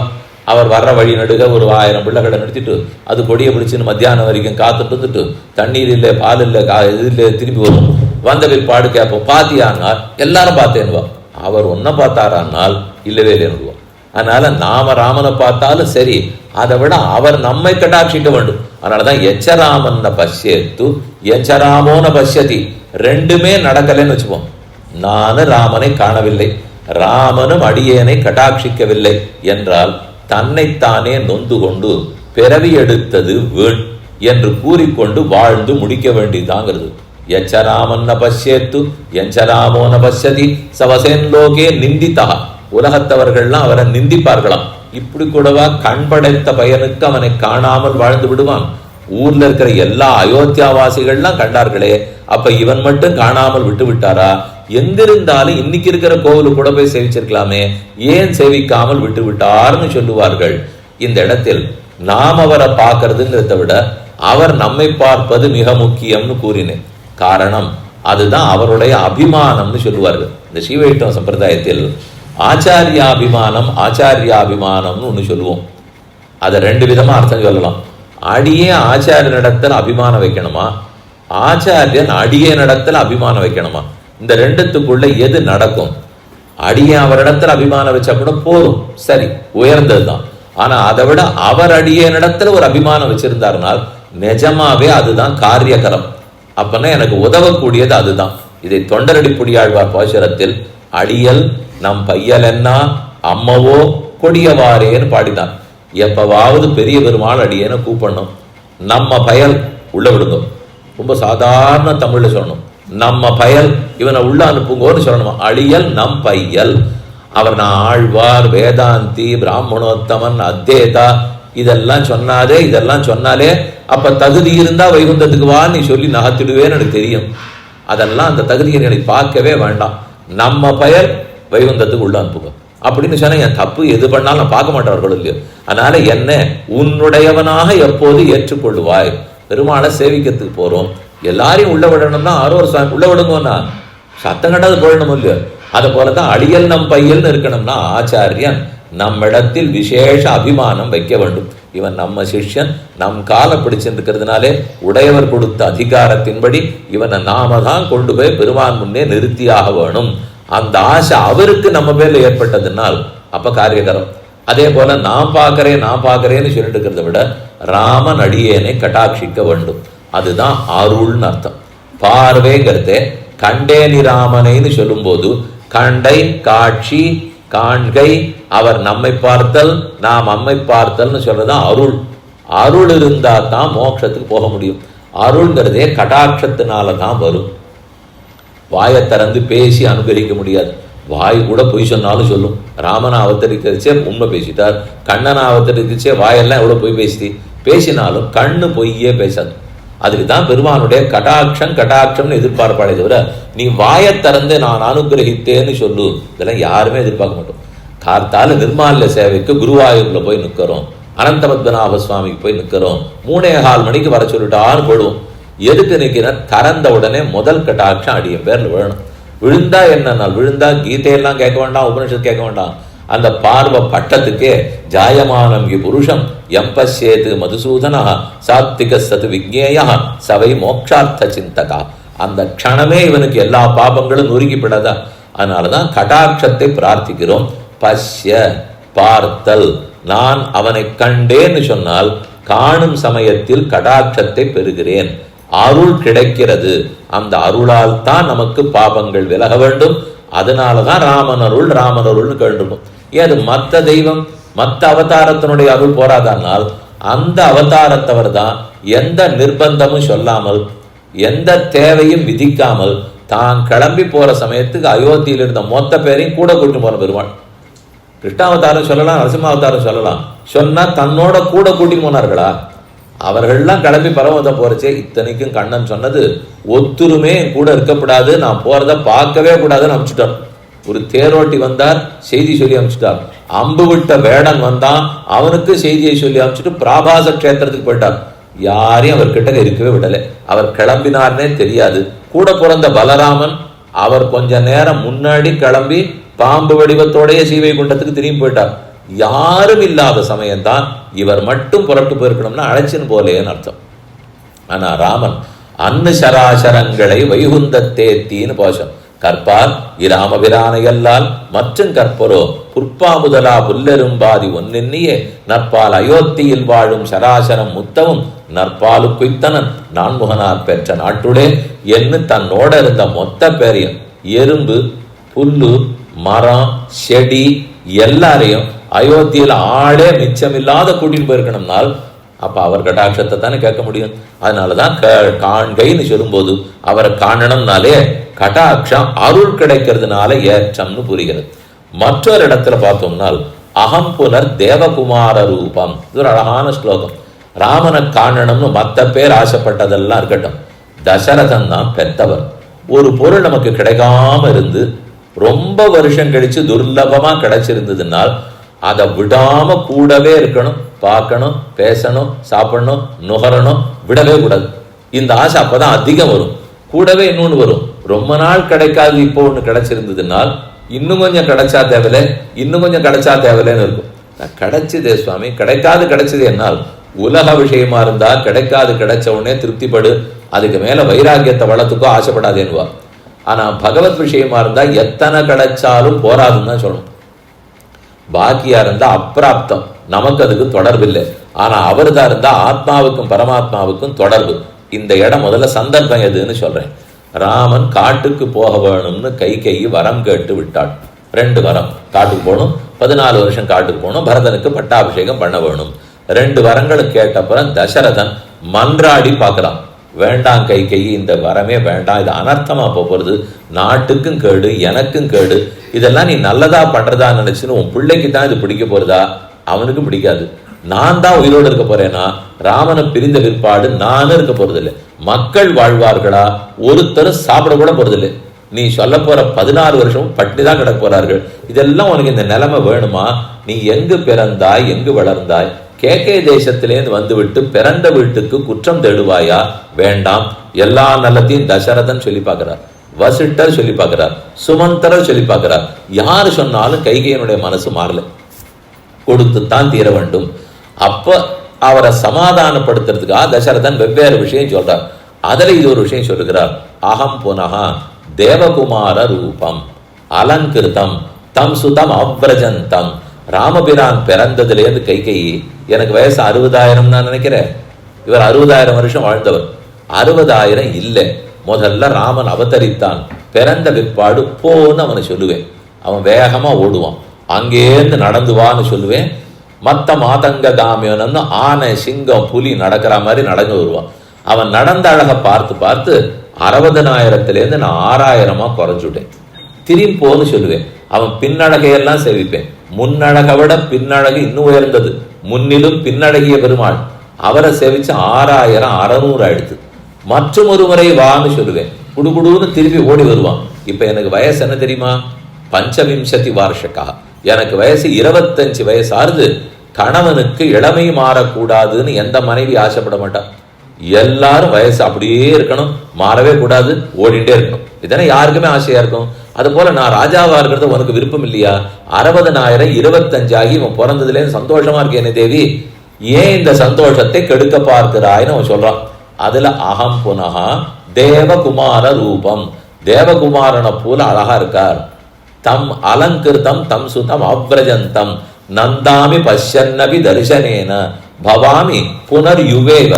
எனக்கு மீண்டும் யுவாவாயிட்டேன், 25 வயசுக்காரன் ஆயிட்டேன்னு தசரதன் சொல்லி கொடுக்கிறார். அந்த இடத்துல இதே குலசேகராழ்வார் போசனம். வா போகு வா இன்னம் வந்தொரு நாள் கண்டுபோ மலராள் கூந்தல் வெய்போரு மெழில் தோழி தன் பொருட்டா விடையோன் தன் வில்லை செற்றாய்னு பெருமாள் திருமொழியில போசம். வான்னு சொல்லுவேன், வரச்சே சேவிப்பேன். போன்னு சொல்லுவேன், போறச்சே சேவிப்பேன். இப்பவும் வயசு குறையும், அப்பவும் வயசு குறையும். ஆக பார்க்க பார்க்க அந்த அழகு நம்ம இடத்துல என்ன ஏற்படுத்தி கொடுக்கிறது? இளமை திரும்பி வந்துடுமா. அவரை சேவித்து கொண்டே இருந்தால் நமக்கு முதுமையே வராது. அதுக்காக எவ்வளவு செலவழிச்சு முகத்துக்கு உடம்புக்கு நிறைய களிம்புகள்லாம் பூசிண்டு அதுக்கு வேண்டி என்னென்னமோ வைத்தியங்கள்லாம் பண்ணிண்டு கடைசியில் ஒன்றும் மாறாது. அதே தோல அதே சுருக்கத்தான் போகிறது, ஒன்றும் ஆகாது. அதை விட்டுட்டு ராமனை சேவிக்க சேவிக்க சீதாராமர்களை சேவித்தா வயசே ஆகாதுங்கிறார். நிஜமாவே ஆகாதானால் இளமேல எவ்வளவு துடிப்போடு இருக்குமோ அந்த துடிப்போடு இருக்கலாம்னு அர்த்தம். அவரே 11,000 வருஷம் வாழ்ந்தவர். 11,000 கேட்கச்சேவே நமக்கு 110 தோணல, 70 80 நினைச்சுட்டு இருக்கிறவா நமக்கே இப்போ பரவாயில்ல. 11,000 ஒரு 10% கொடுக்க மாட்டாரா? அப்படி கொடுத்தா கூட 1100 ஆயிடும். ஒண்ணு கொடுத்தா கூட 110 ஆயிடுமே. அப்பவே இளமை வந்துடுமே. எதுக்கு சொல்ல வந்தேன்? இருக்கணுங்கிறதுக்காக சொல்ல வரல. இருக்கும் காலத்தில் ஆரோக்கியமாக துடிப்போட ஆர்வத்தோட பாகவத ஆச்சாரிய கைங்கரத்தில் இருக்கணும். எப்போதும் சுணக்கமா உட்கார்ந்து லாபம் இல்லை. பெரியவர்கள் அப்படி இருக்கவே மாட்டார்கள். எத்தனை வயசானவர்களாலும் இது சொல்லிப்போம், அவளுக்கு ரொம்ப உறுதி அதிகம், அதனாலதான் விடாம பண்ணிட்டு இருக்கார்கள். அந்த உறுதி எங்க வரும்? ராமனை சேவித்தாத்தான் வரும், சீதையை சேவித்தாத்தான் வரும். அதுக்காகத்தான் இதை தானே தசரதன் சொல்லிக்கிறார். புனர் யுவேவ, எனக்கு இளமை திரும்பி விட்டது. அப்ப கண்டேன் ராமனேன்னு சொன்னால் இளமை திரும்ப வேண்டுமா, சக்தியோடு இருக்க வேண்டுமா, ஆரோக்கிய குறைவில்லாத இருக்கணுமா? ராமநாமமும் ஏற்றம் கொடுக்கும், இதோ இளமையும் அது திருப்பி பெற்றுக் கொடுக்கும். இதே விஷயம் இப்ப சொன்னது தசரதனுடைய வாக்கியம் தானே. ஆனா கை கேட்டுக்கல. இத்தனை அவர் சொன்னா கூட அவ மனசு மாறல. அது எல்லாத்தையும் சேர்த்து வைத்து மந்தரா மாற்றி விட்டாள். கலக்கியமா மனத்தனலாய் கைகேசி வரம் வேண்ட பலக்கியமா மனத்தனலாய் மன்னவனும் மராதொழிய குலக்குமரா காடுரைய போ போ அப்படின்னு குலக்குமரனான ராமனை போக சொல்லிவிட்டார். ராமனும் புறப்பட்டு காட்டுக்கு போயிட்டார். போன பிற்பாடு இதே தசரதன் இன்னொன்னு சொல்றார். இப்ப ஏற்கனவே ராமனை வா போன்னு சொல்லி வயசு குறைஞ்சு போயிடுதுன்னு அவனுடைய காட்சியை பத்தி பெருமை பேசினாரா. இதே அவன் கிளம்பி போயாச்சு. இப்ப என்ன ஆகும்னா கௌசல்ய மெதுவா பக்கத்துல வரா. ஏற இறங்க பாக்குறார், கண்ணு தெரியல. தொட்டு பார்க்கிறார், இருக்கா தெரியுது. வர்ற பேச்சு காதல விடுறது. ஆனா ஏனோ கௌசல்ய பக்கத்துல இருக்கிறது அவருக்கு தெரியலையாம். அத கௌசல்ய இடத்திலே சொல்லிக் கொள்ளுகிறார். ராமம்மே அனுகதா திருஷ்டிகி அத்யாபின நிவர்த்ததே நத்வா பஷ்யாமி கௌசல்யே சாதுமா பாணினா ஸ்பிருஷ ந த்வா பஷ்யாமி கௌசல்யே. கௌசல்யே உன்னை நான் பார்க்கவில்லைங்கிறார். நத்வா பஷ்யாமி கௌசல்யே. ஆனா நீ இருக்கியா இல்லையான்னு எனக்கு எப்படி தெரியும்? சாதுமா பாணினா ஸ்பிருஷ, உன் கையால் எனக்கு கொஞ்சம் தொட்டியானா நீதானான்னு நான் தெரிந்து கொள்ளுகிறேன் அப்படின்னு தசரதன் சொல்றார். அவர் திருப்பி கேட்கிறார், நான் தான் உனக்கு இவ்வளவு சந்தேகம்னால் கண்ணு தான் முகத்துல இருக்கேன்னு கேட்டான். இவ்வளவு நாளும் பார்த்துட்டு தான் இருந்தீர், பார்த்து தானே பிரஜைகள் எல்லாம் ரட்சித்திருக்கீர். இப்பவும் நீர் என்ன பார்க்கிறீர், ஆனா ஏனோ பார்க்கலேன்னு சொல்லுகிறீர். எதனாலேன்னு சொல்லும். பதில் சொல்றார், ராமம்மே அனுகதா திருஷ்டிகி, என்னுடைய கண்ணு ராமன் பின்னே போயித்து. இப்ப என் கண்ணு எதையும் பார்க்காது. அத்தியாபின நிவர்த்ததே, அவன் பின்னே போன கண்கள் இன்றளவும் திரும்பி வரவில்லை. அதுக்கு பெரியவாச்சான் பிள்ளைங்கிற மகாச்சாரியர் தனிஷ்லோகம்னு ரொம்ப ஆச்சரியமா வியாக்கியானங்கள்லாம் சாதிச்சார். அதில் எழுதும்போது கடல்ல ஒரு பொருளை போட்டுட்டு தேடினே கிடைக்கலன்னு சொல்றதுல லாபம் உண்டா? ஏதோ நிலத்துல போட்டா தேடலாம், சின்ன பாத்திரத்துல போட்டா தேடி கண்டுபிடிச்சிடலாம். ஒரு சின்ன மோதிரம் குளிக்கரிச்சே கடல்ல விழுந்துடுத்து, கொஞ்ச நாள் தொழாவி தேடினேன்னா தேட முடியாது. கடல் கொண்ட வஸ்து திரும்ப கிடைக்கவே கிடைக்காது. அதே போல இந்த பெருமாள் சமுத்திர இவ காம்பீர் ஏன்னு ராமன்கிறவர் ஒரு கடல், குணக்கடல்னு சொல்லலாம், அழகு கடல்னு சொல்லலாம், வீரக்கடல்னு சொல்லலாம். இப்பேற்பட்ட கடல்ல கண்ணுங்கிற சின்ன மோதிரத்தை போட்டுட்டு தேடுறேன்னு அது திரும்பி கிடைக்க போகிறதா? அதனாலதான் அத்தியாபின நிவர்த்ததே, என் கண்கள் அவன் பின்னே சென்றன, அது திரும்ப வரவே இல்லை. அப்ப ரெண்டையும் தசரதன் ஒத்துனுட்டார். பார்த்த அன்னைக்கு பார்த்ததுனால ஏழம திரும்பி வந்ததுன்னார். பார்க்காத அன்னைக்கு கண்ணே எங்கிட்ட இல்லை, பின்னாடி படுத்துனுட்டார். இப்படித்தான் ராமனுடைய திருஷ்டி. அவருடைய கண்ணை என்ன சேவிச்சமோ அதனாலதான் அவர் சொல்லச்சேவே, இத்தனை நாள் கௌசல்யே இந்த கண்ணு என்னதுன்னு நினைச்சிருந்தேன், இப்பதான் அது என்னதே இல்லை அவரதுன்னு புரிந்து கொண்டேன். அதனாலதான் ராமம் மே திருஷ்டிகி அனுகதா. மே திருஷ்டினா என்னுடைய கண் அவன் பின்னே போயிட்டு, எனக்கு வேண்டிவா என் பின்னாடிதான் நிற்கணும். எனக்கு முன்னாடி எதிர்கட்சியில திறந்தா நான் மாறி விடுறேன்னா அதெல்லாம் ஏதோ தேர்தல் சமயத்தில் இங்க பின்னாடி நின்று திடீர்னு மாறி போடுவார், அதெல்லாம் நியாயம். ஏதோ காசு பணம் கொடுத்துருப்பா, இங்க இல்லை அங்க என்னவா, அங்க இல்லை இங்கே என்னவா, யார் ஜெயிக்க போறாளோ அவ பக்கம் போடுவா. நம்ம கண்ணு அதே மாதிரி எடுத்தான், இவரோட இருக்கிற வரைக்கும் இருக்கு. ராமன் வந்துட்டாருன்னு விட்டுட்டு கொடுக்கணும்னு ஓடிப்படும் இல்லையா? நம்ம குழந்தைய கூட்டின்னு எங்கேயானு போயிருப்போம், விட்டுட்டு வருவோம், அது ஒரு மணி நேரம் விளையாடிட்டு இருக்கும். விளையாட்டு அப்பா அம்மா கூண்டு போறதுக்காக வந்திருக்கிறச்சே இத்தனை விளையாடுறதெல்லாம் தடாலும் விட்டுடும். இவ வந்திருக்கான்னு பார்த்தோன்னே விறுவிறுன்னு ஓடி வரும், ஏறி இடுப்புல பாண்டோம் திரும்பி வந்துடும். அதே போலதான் இந்த கண்ணு பொருள் இருக்கிற வரைக்கும் என்னதுன்னு சொல்லியிருந்தது. ராமனை பார்த்து அவர் ஊரை விட்டு போறாருன்ன உடனே நான் உம்மை விட்டு போறேன்னு போயிடுச்சு. அவர் ஊரை விட்டு போனார், என் கண்கள் என்னை விட்டே போய்விட்டன. ராமம்மே அனுகதா திருஷ்டி, மே திருஷ்டி அனுகதா அத்தியாபின நிவர்த்ததே, இன்னி வரைக்கும் அது திரும்ப வரவே இல்லை. நத்வா பஷ்யாமி கௌசல்யே சாதுமா பாண்டினா ஸ்பிருஷ அப்படின்னு அந்த அர்த்தத்தை சொல்லும் போது, ஆக ஒரு நாள் அது திரும்பி வராது. ஏன் வராதுன்னு, அது கடல் கொண்ட வஸ்து திரும்ப வராதுன்னு சொல்லுகிறார்கள். அதொரு அர்த்தம்னு பார்ப்போம். இன்னொரு இடத்துல பார்த்தால் சதுர்தசேகி சம்பூர்ணே வருஷேகனி ரகுத்தம, இது பரதன் சொல்லுவது. சித்திரகூடத்துக்கு பரதன் போனார். ராமன் திரும்ப வர வேணும்னு பிரார்த்தித்தார். ஆனா வரமாட்டேன்னு பாதுகையை கொடுத்துட்டார். வேற வழி இல்லை, பரதன் ஏற்றுக்கொண்டு விட்டார். அப்ப அவர் சொல்ற வார்த்தை, ராமா இன்னைக்கு நேரம் ஒன்ன பார்த்துட்டேன், ஆனா அடுத்த 14 வருஷம் என்னால பார்க்க முடியாது. காத்து கொண்டிருப்பேன். இந்த கண்கள் உன்னை எப்ப சந்திப்போன்னு காத்து கொண்டிருக்கும். 14வது வருஷம் முடிஞ்சன்னைக்கு ஒன்ன சேவிக்கணும். சதுர்தசேகி சம்பூர்ணே வருஷேகனி ரகுத்தம. ஒருவேளை அன்னைக்கு நான் பார்க்கலன்னு வச்சுக்கோ, 15வது வருஷத்தினுடைய முதல் நாள் பார்க்கவில்லை என்றால் ந திரக்ஷாமி யதித்வாம் து பிரவேசியாமி குதாசனம். 15வது வருஷத்து முதல் நாள் உன்னை பார்க்கவில்லை என்றால் நான் நெருப்பில் குதித்து விடுவேன். அப்ப பார்க்கலேன்னா கண்ணே காணும்னு ஒருத்தர் சொல்றார். பார்த்தா தான் கண்ணு கண்ணா இருக்கும்னு சொல்றார். பார்த்ததுனால இளம திரும்பி வந்துடும்னு சொல்றார். இப்ப நான் பார்க்கவில்லை என்றால் உயிரையே விட்டுடுவேன்னு ஒருத்தர் சொல்றார். அதனால சபதம் பண்ற அளவுக்கு அவருடைய காட்சி நம்மை தள்ளிவிடும்னு வைத்துக் கொள்ள வேண்டும். இதனாலதான் ராமனுக்கு ஒரே பரபரப்பு. 14 வருஷம் முடிஞ்சு போச்சு, கிளம்பி ஆகணும். விபீஷணனானா ஒரு 3 நாள் இருந்து சற்று ஓய்வெடுத்து கொண்டு களைப்பாரி விட்டு போகலாமேன்னார். அதெல்லாம் பண்ண முடியாது. பரதன் ஏற்கனவே காத்து கொண்டிருப்பான், அவன் பாவுக்கன். அதனாலே நமயஸ்நானம் பகுமதம் தம்பினா கைகேயி புத்திரம் பரதம் தர்மச்சாரிணம். எனக்கு அடுத்த வேளை ஸ்நானமே பிடிக்காது, அவரோட கூடின பிற்பாடுதான் குளிப்பேங்கிறார் ராமன். விபீஷணனுக்கு போகணும்னா எப்படி போவார்னா, ராமனுக்கு ஆசை, நீங்க தான் ஒரு புட்பக விமானம், இது வரைக்கும் ஒரு நல்ல காரியத்துக்கு இது பயன்பட்டதில்லை, ஒரு தரமாவது நான் திரும்பி ஊருக்கு போய் சீக்கிரம் சேரணும், குடுப்பியானா சரின்னு விபீஷணன் புட்பகத்தை கொண்டு வந்து நிறுத்தினார். ஒரே நாளைக்குள்ளே ராமபிரான் அயோத்திக்கு நந்தி கிராமத்துக்கு திரும்ப வந்தார்னு அர்த்தம். அப்ப அவர் சொல்றது என்ன தெரியுமா, நமயஸ்நானம் பகுமதம் தம்பினா கைகேயி புத்திரம் பரதம் தர்மச்சாரிணம். அடுத்த வேளை ஸ்நானம் கிடையாதுன்னார். ஏன் தூக்கம் கிடையாதுன்னு சொல்லியிருக்கலாம். என்னால் எப்ப சொன்னாலும் லக்ஷ்மணனை விட்டு தூங்க மாட்டேங்கிறார், பரதனை விட்டு குளிக்க மாட்டேங்கிறார். காரணம், லக்ஷ்மணன் ஆதிசேஷனுடைய அவதாரமா இருக்கிறதுனாலே அவர் தான் படுக்கை, அதனாலதான் அவரை விட்டு தூங்க மாட்டேங்கிறார். பரதன் பாஞ்சஜன்யத்தினுடைய அம்சமா இருக்கிறதுனாலே சங்கத்தை வச்சுதான் பெருமாளுக்கு தீர்த்தம் சேர்த்து திருமஞ்சனம் பண்ணணும், அதனாலதான் அவரை விட்டு குளிக்க மாட்டேங்கிறார். நமயஸ்நானம் பகுமதம் தம்பினா கைகேயி புத்திரம் பரதம் தர்மச்சாரிணம். சொல்றச்சேவே பரதனை பிரிந்திருக்க மாட்டேன்னு முடிச்சிருக்கலாம், ஆனா கைகேயி புத்திரம் பரதம்ங்கிறார். கைகேயி அது எதுக்கு இப்ப ஞாபகப்படுத்தணும், புத்திராரா ஒருவேளை கைகேயி புத்திரம்னால் கைகேயி 14 வருஷமா அவனை படுத்தின பாடு போராதா விபீஷணா? ஒரு கேள்வி கேட்டதுனால இந்த பாடு 14 வருஷம் பட்டுட்டான்.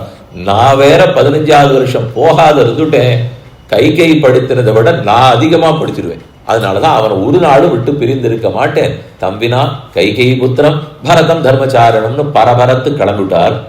ஆகாசத்துல புறப்பட்டா எடுத்து முதல்ல எல்லாரையும் கூட்டின்லாம் ராமன் போறதா இல்லை, சீதையை ஏத்திண்டார், லக்ஷ்மணனை ஏத்திண்டார், கிளம்புறேன்னுட்டார். விபீஷணன் நாங்கள்லாம் வர வேண்டாமான்னா சரி ஏறிக்கும். சுக்ரீவன் ஏதோ ஊருக்கு திருப்பி போறதா அவர் நினைச்சுட்டார். இல்ல நாங்கள்லாம் அயோத்திக்கு வரணும், இத்தனை வானரோத்தமர்களும் உன்னுடைய ஆச்சரிய பட்டாபிஷேகத்தை பார்க்கணும், எல்லாருக்கும் ஆசை ஏறிக்கோன்னுட்டான். ஆகாசத்துல பறந்துட்டு இருக்குச்சு, கிஷ்கிந்தைக்கு மேல விமானம் பறந்து வருது. மெதுவா சுக்ரீவன் கேட்கிறார், எங்களுடைய பெண்டுகள் எல்லாம் மகிழ்ச்சி தர்மபத்தினிகள்லாம் ஊர்ல இருக்காளே அவர்கள்லாம் பார்க்கணும்னு ஆசைப்பட வேண்டாமா? சரி எல்லாரும் ஏத்திக்கோ. கீழே இறக்கினார், மொத்த பேர் ஏறி உட்கார்ந்துட்டா. வேகமா சொல்லி அனுப்புறார் ராமன், அவள்லாம் அலங்காரம் பண்றதுக்கு நாழிகை எடுத்துன்னு சொல்லிட போறா, அப்படிலாம் பண்ணக்கூடாது. அபித்தரச சுக்ரீவ, சீக்கிரம் போ, சீக்கிரம் கூட்டிக்கோ, சீக்கிரம் வா. வாத்தியார் சுவாமி புடவைய வச்சு கொடுத்துருவார், அதை போய் உடுத்தின்னு வரணும். அது வரைக்கும் இந்த பிள்ளை உட்காந்து இருக்கணும். எல்லா சுவாமிகளும் காத்துட்டு அப்பதான் கொஞ்சமான கதை பேசிப்பா. யாரெல்லாம் மேடையில் இருக்காளோ, கீழே இருக்கிறவா நிச்சயமா பேச போறா, மேடையில் இருக்கிறவாளும் கதை பேச போறா. எதுக்கு வந்திருக்கோன்னு தெரியாது, அப்ப கதையா பேசினுப்போம். வரப்போறவர் 10:45 10:50 11 மணிக்குள்ள முகூர்த்தம்னா 10:59 ராமன் பரதன் போன மாதிரி தான் இது. 10:59 வரைக்கும் ஆளே வந்திருக்காது. அப்ப வாத்தியார் தன்னுடைய உப பிரகஸ்பதி கிட்ட சொல்லி கொஞ்சம் கூப்பிடுங்களேன்னுவார், அப்பாவை பார்த்து கூப்பிடுங்களேன்னுவார், அம்மாவை பார்த்து கூப்பிடுங்களேன்னுவார். வரணுமே, வந்தா தான் மேல எல்லாமே நடக்கும். அதை போல இவருக்கு நாழியை எடுத்து நான் போனோம்னு ஏறினுட்டார். அங்க இருக்கிற பெண்கள் எல்லாரும் ஏற்றி தன்னுடைய ஆசனத்தில் உட்கார்ந்துட்டார். வந்தா எடுத்து வருவதற்குள் இரவு பொழுது. நேரம் போயிருக்கலாம், அவர் நேரம் போகாம ராமனுக்கு கொடுத்த சொல்ல யார்கிட்டையும் காப்பாற்றணும். அதனால ஏனோ சொல்லிட்டமேனு பரத்வாஜ ஆசிரமத்தில் போய் இறங்கினான். ஏன்னா பரச்சே சொல்லிட்டு வந்திருக்காரு அவர்கிட்ட, நான் திரும்பி வந்த போது உன்னை சேவித்து விட்டு போகிறேன். அவர் போகாதே இங்கேயே இருன்னு சொன்னார் பரத்வாஜர். இல்லை அது பண்ண முடியாது, நாட்டுக்கு பக்கத்துல இருக்கு, எல்லாரும் வந்துருவா, நாடாவே மாறிப்படும் அப்படின்னு சொல்லிட்டு தெற்கு நோக்கி போயிட்டார். திரும்ப வந்து தங்கினால் அவர் உடனே போகிறதுக்கு அனுமதிச்சிருக்கணும் இல்லையோ.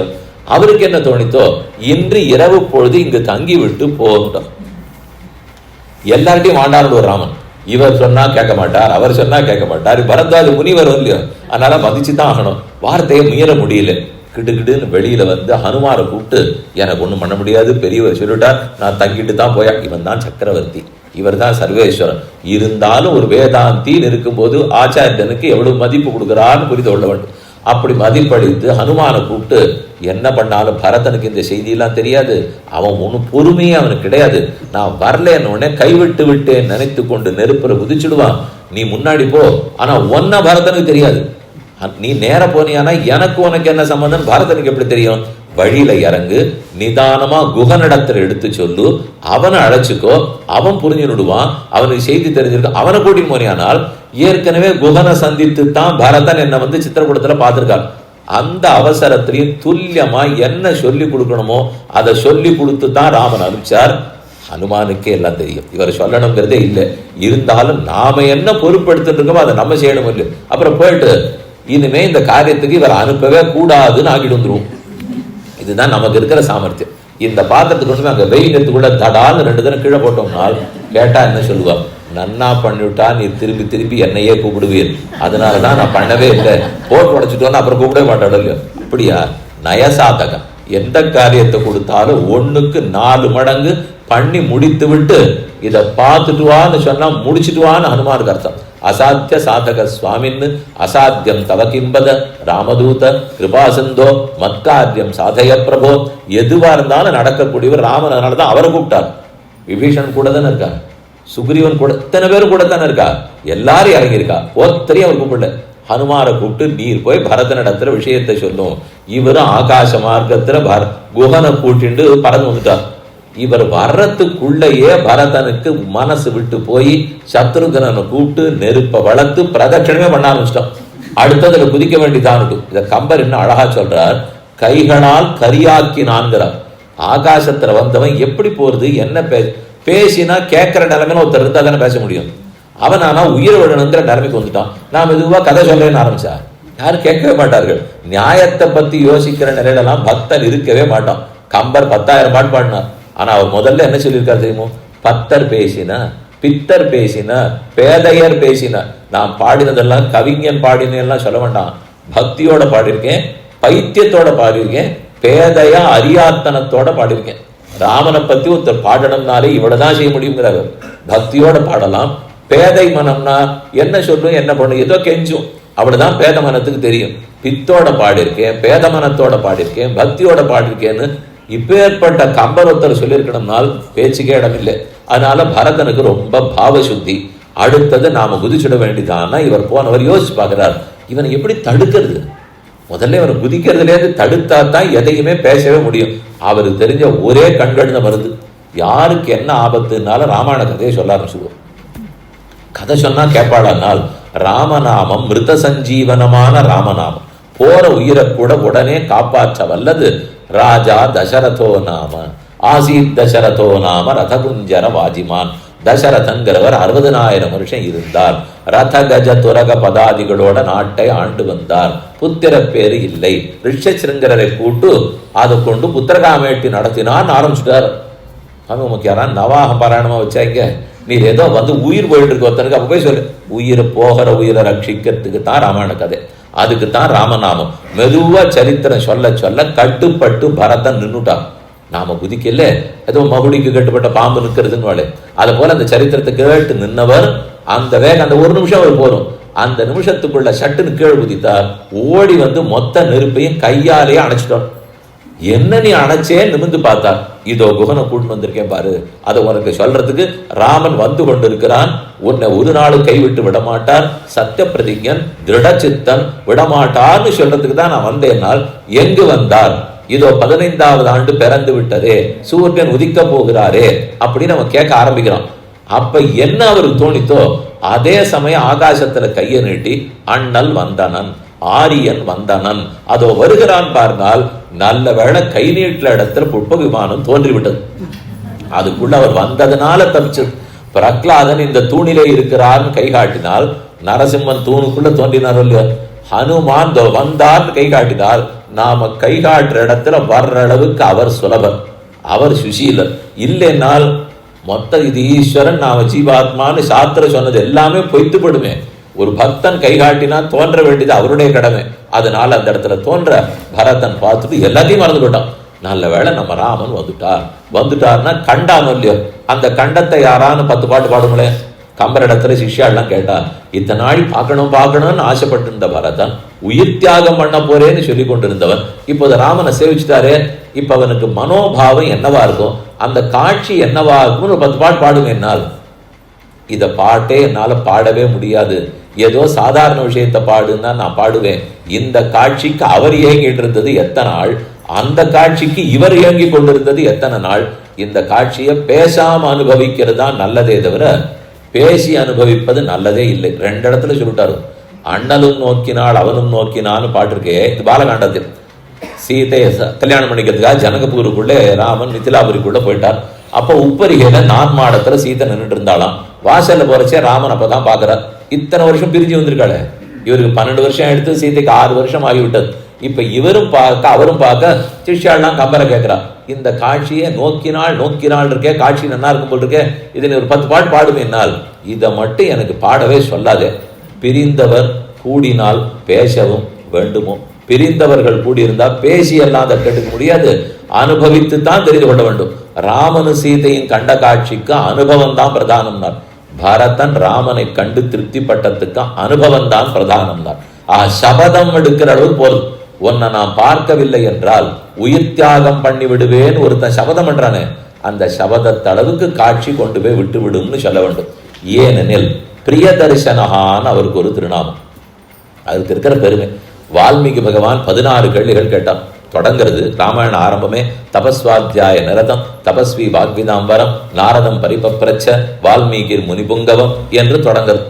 அந்த சமயம் 16 கேள்விகள் கேட்டார். நாரதர் இடத்துல கேட்டார். நாரதர் எல்லாத்துக்கும் பதில் சொல்லிருக்கார். அந்த கேள்வியில இன்னென்ன குணங்கள் சொல்லுவார்கள்.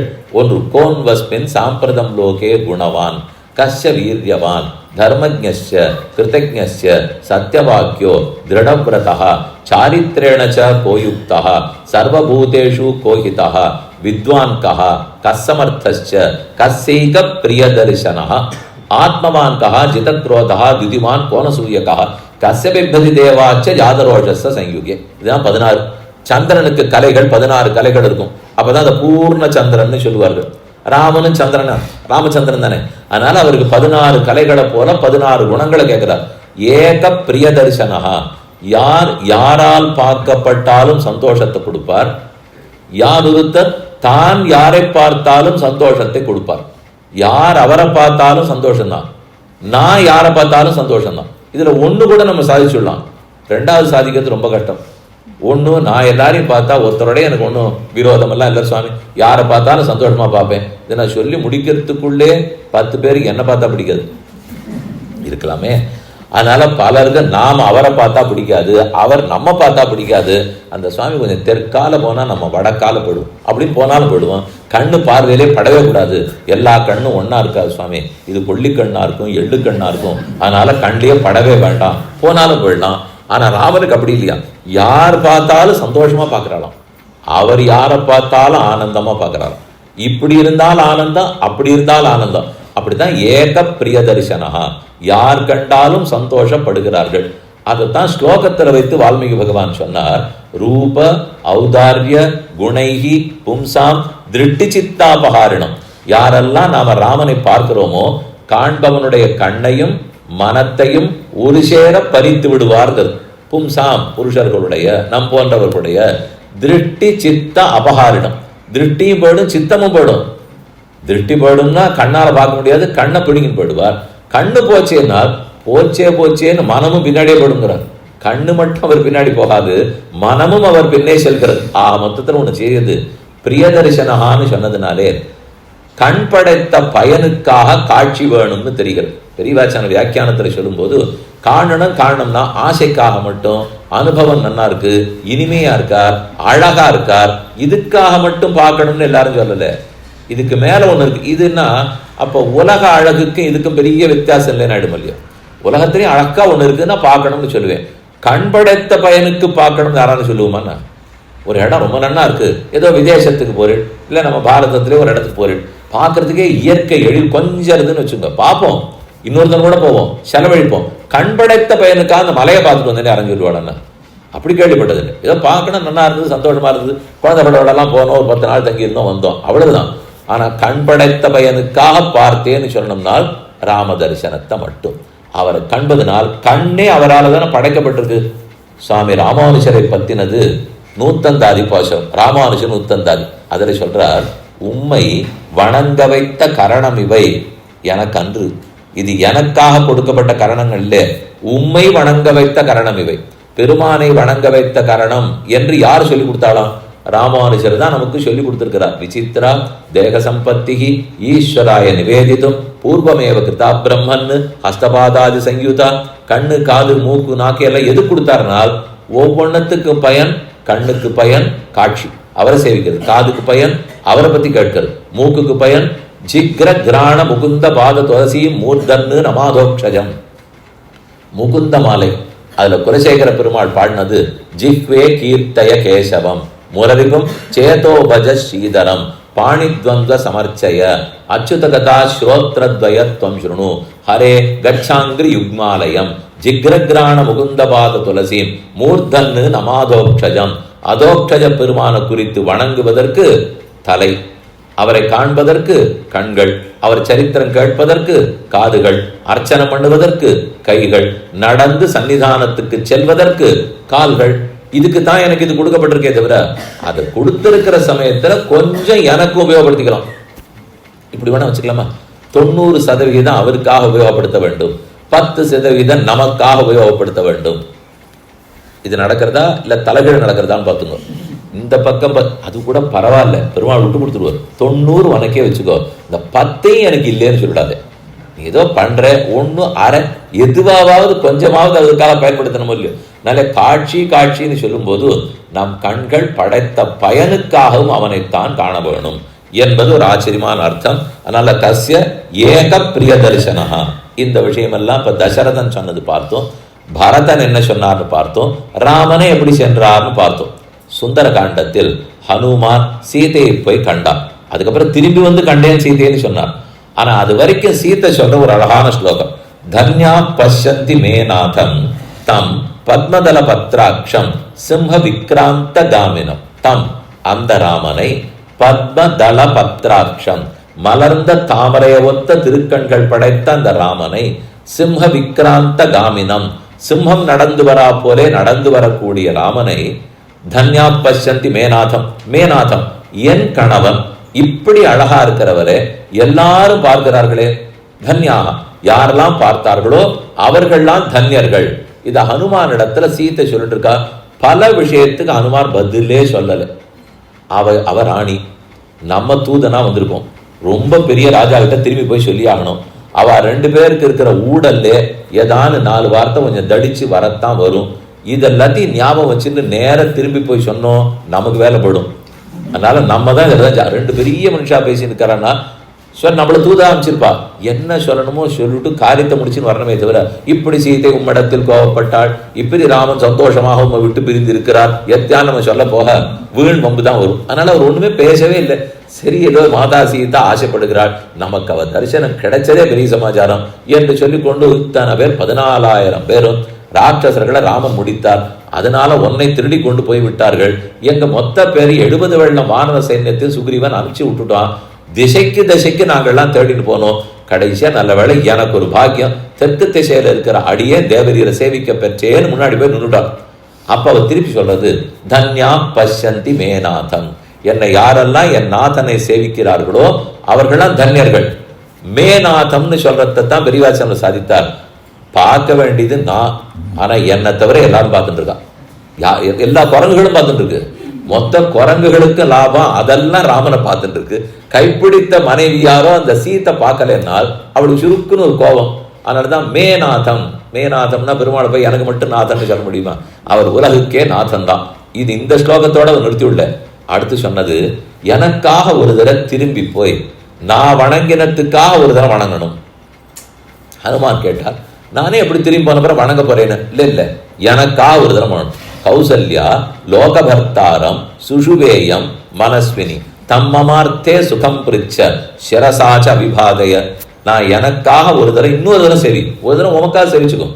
அதுக்கப்புறம் சீதை உம்மை சேவிக்க சொன்னாள் அப்படின்னு சொல்லிட்டு சேவிக்கணும்னா ஏதோ இதுல கொஞ்சம் வம்பு இருக்குன்னு ஒரு தெரிஞ்சுட்டான். எப்படிதான் சேவிக்க போறமே, இவ எதற்காக சொல்லுகிறாள், அவளே அந்த ஸ்லோகத்தை பூர்த்தி பண்ணிட்டா. நான் சொன்னேன்னு போய் சேவிச்சுட்டு குசல பிரச்சனை பண்ணணுமா, நன்றாக சுகமாக இருக்கிறான்னு கேளுங்கிறான். அப்படியே ஸ்லோகத்தை திருப்பி சொல்றேன். கௌசல்யா லோகபர்த்தாரம் சுஷுவேயம் மனஸ்வினி தம் மமார்த்தே சுகம் பிரிச்ச, தம் மமார்த்தே சுகம் பிரிச்ச சிரசாச்ச அபிவாதய. எனக்காக ஒரு தடவை சுகமா இருக்கியா கேளுனால் என்னை விட்டு பிரிஞ்சுட்டு சந்தோஷமா இருக்கியா கேளுன்னு அர்த்தம். தம் மமார்த்தே சுகம் பிரிச்ச சிரசாச்ச அபிவாதய, தலையாலையும் வணங்குவாய். அங்க சொல்லச்சே கௌசல்யா லோகபர்த்தாரம் சுஷுவேயம் மனஸ்வினி, என்னை தனியா விட்டுட்டார், இதுவரை ரட்சிக்க வரவில்லை. ஆனா அவ அம்மா பேச்ச நிச்சயமா கேட்பார். எனக்காக ரொம்ப அவர் பண்ணதில்லை, ஆனா கௌசல்யக்கு எது வேணும்னாலும் பண்ணுவார். அதுக்காகத்தான் நான் அந்த விஷயமும் ஒண்ணு ஞாபகப்படுத்துறேன், போய் நினைவூட்டுகிறீரான்னு கேட்கிறான். என்ன பேச்சே கிடையாது, என்னன்னா கேட்டதே இல்லை. அவர் கையை கூப்பிட்டு நின்றுட்டே இருக்கார். அவர் சொல்ல வேண்டியதை மழை பொழிகிறா மாதிரி வரிசையா பொழிகிறாள். தேவதேவ திவ்ய மகிழ்ச்சி, நாம் என்ன பேசுறதுக்கு இருக்கு, நமக்கு சேவிச்சதே போரும்னு காத்து கொண்டு இருக்கிறார். கௌசல்யா லோகபர்த்தாரம். கௌசல்ய பாயசத்தினுடைய பகுதியை சாப்பிட்டாலும் இல்லை. 3 பேருக்கும் பாயசத்தை தசரதன் பிரிச்சு கொடுத்தார் குழந்தை பிறக்கிறதுக்காக. அந்த புத்தர்காம வெட்டி முடிஞ்சது, வசந்த யாகம் முடிஞ்சது, முடிஞ்ச அப்புறம் கிடைச்சது 4 பாகமா பிரிச்சுட்டா. கிடைச்சது 4 தடவை. முதல்ல கௌசல்யக்கு ஒரு பாதி கிடைச்சது, அப்புறம் சுமித்திரைக்கு ஒரு கால் கிடைச்சது, அதுக்கப்புறம் ஒரு அரைக்கால் கைக்கு கிடைச்சது, மறுபடியும் சுமித்திரைக்கு அரைக்கால் கிடைச்சது. சுமித்திரை இன்னும் சாப்பிடவே இல்லை, அவர் 2 பகுதியும் கையில வச்சுருக்கா. கை முதல் 2வது சாப்பிட்டா, முதல்ல கௌசல்ய சாப்பிட்டா. அது சாப்பிடும் போது இன்னும் பிரார்த்தனை வச்சாலும், உலகத்தையே ரட்சிப்பதற்காக எனக்கு ஒரு பிள்ளை பிறக்க வேண்டும். இதுதான் ஆசை. லோகபர்த்தான்னு இருக்கு. லோகபர்த்தானா லோகத்தையே பறிக்கக்கூடியவர், லோகத்தையே ரட்சிக்கக்கூடியவர். சுஷுதேயம் மனஸ்வினி, எங்க மாமியார் ரொம்ப பெரிய மனசு படைத்தவள். அதனாலதான் தன்னை காப்பாற்றுற பிள்ளை வேணும்னு சொல்லாமல் உலகத்தையே ரட்சிக்கிறதுக்கு பிள்ளை வேணும்னு சொல்லியிருக்காள். இன்னும் அனுமாருக்கு புரியல. சொல்லட்டுமே, நல்லதாத்தானே சொல்லிட்டு இருக்கா, என்ன சொல்ல சொல்லுகிறாள், இதனால என்ன செய்தி ராமனு போகும்னால் நீ ஒண்ணு யோசிக்க வேண்டாம். ஹனுமன்னு சொன்னதை போய் சொல்லும், அவருக்கு தெரியும். எனக்கும் உனக்கும் தெரியுமான்னு பேச்சு இல்லை, அவருக்கு இது புரியறதாங்கிறதான் பேச்சு. நீ போய் சொல்லுட்டார். சரின்னு ஹனுமான் செய்தியை வேண்டாம், நேர திருப்பி விழுந்து சேவிச்சார். இல்ல தேவி ஒரு வார்த்தை சொன்னா, கௌசல்யா லோகவர்த்தாரம் சுஷுவேயம் மனஸ்வினி, உலகத்தையே ரட்சிக்க வேண்டும் என்பதற்காக கௌசல்யை தவம் இருந்து உன்னை பிள்ளையாக பெற்றாளாமே, சேவிக்க சொன்னாள் அப்படின்னு சொல்லி சேவிச்சிட்டாள்.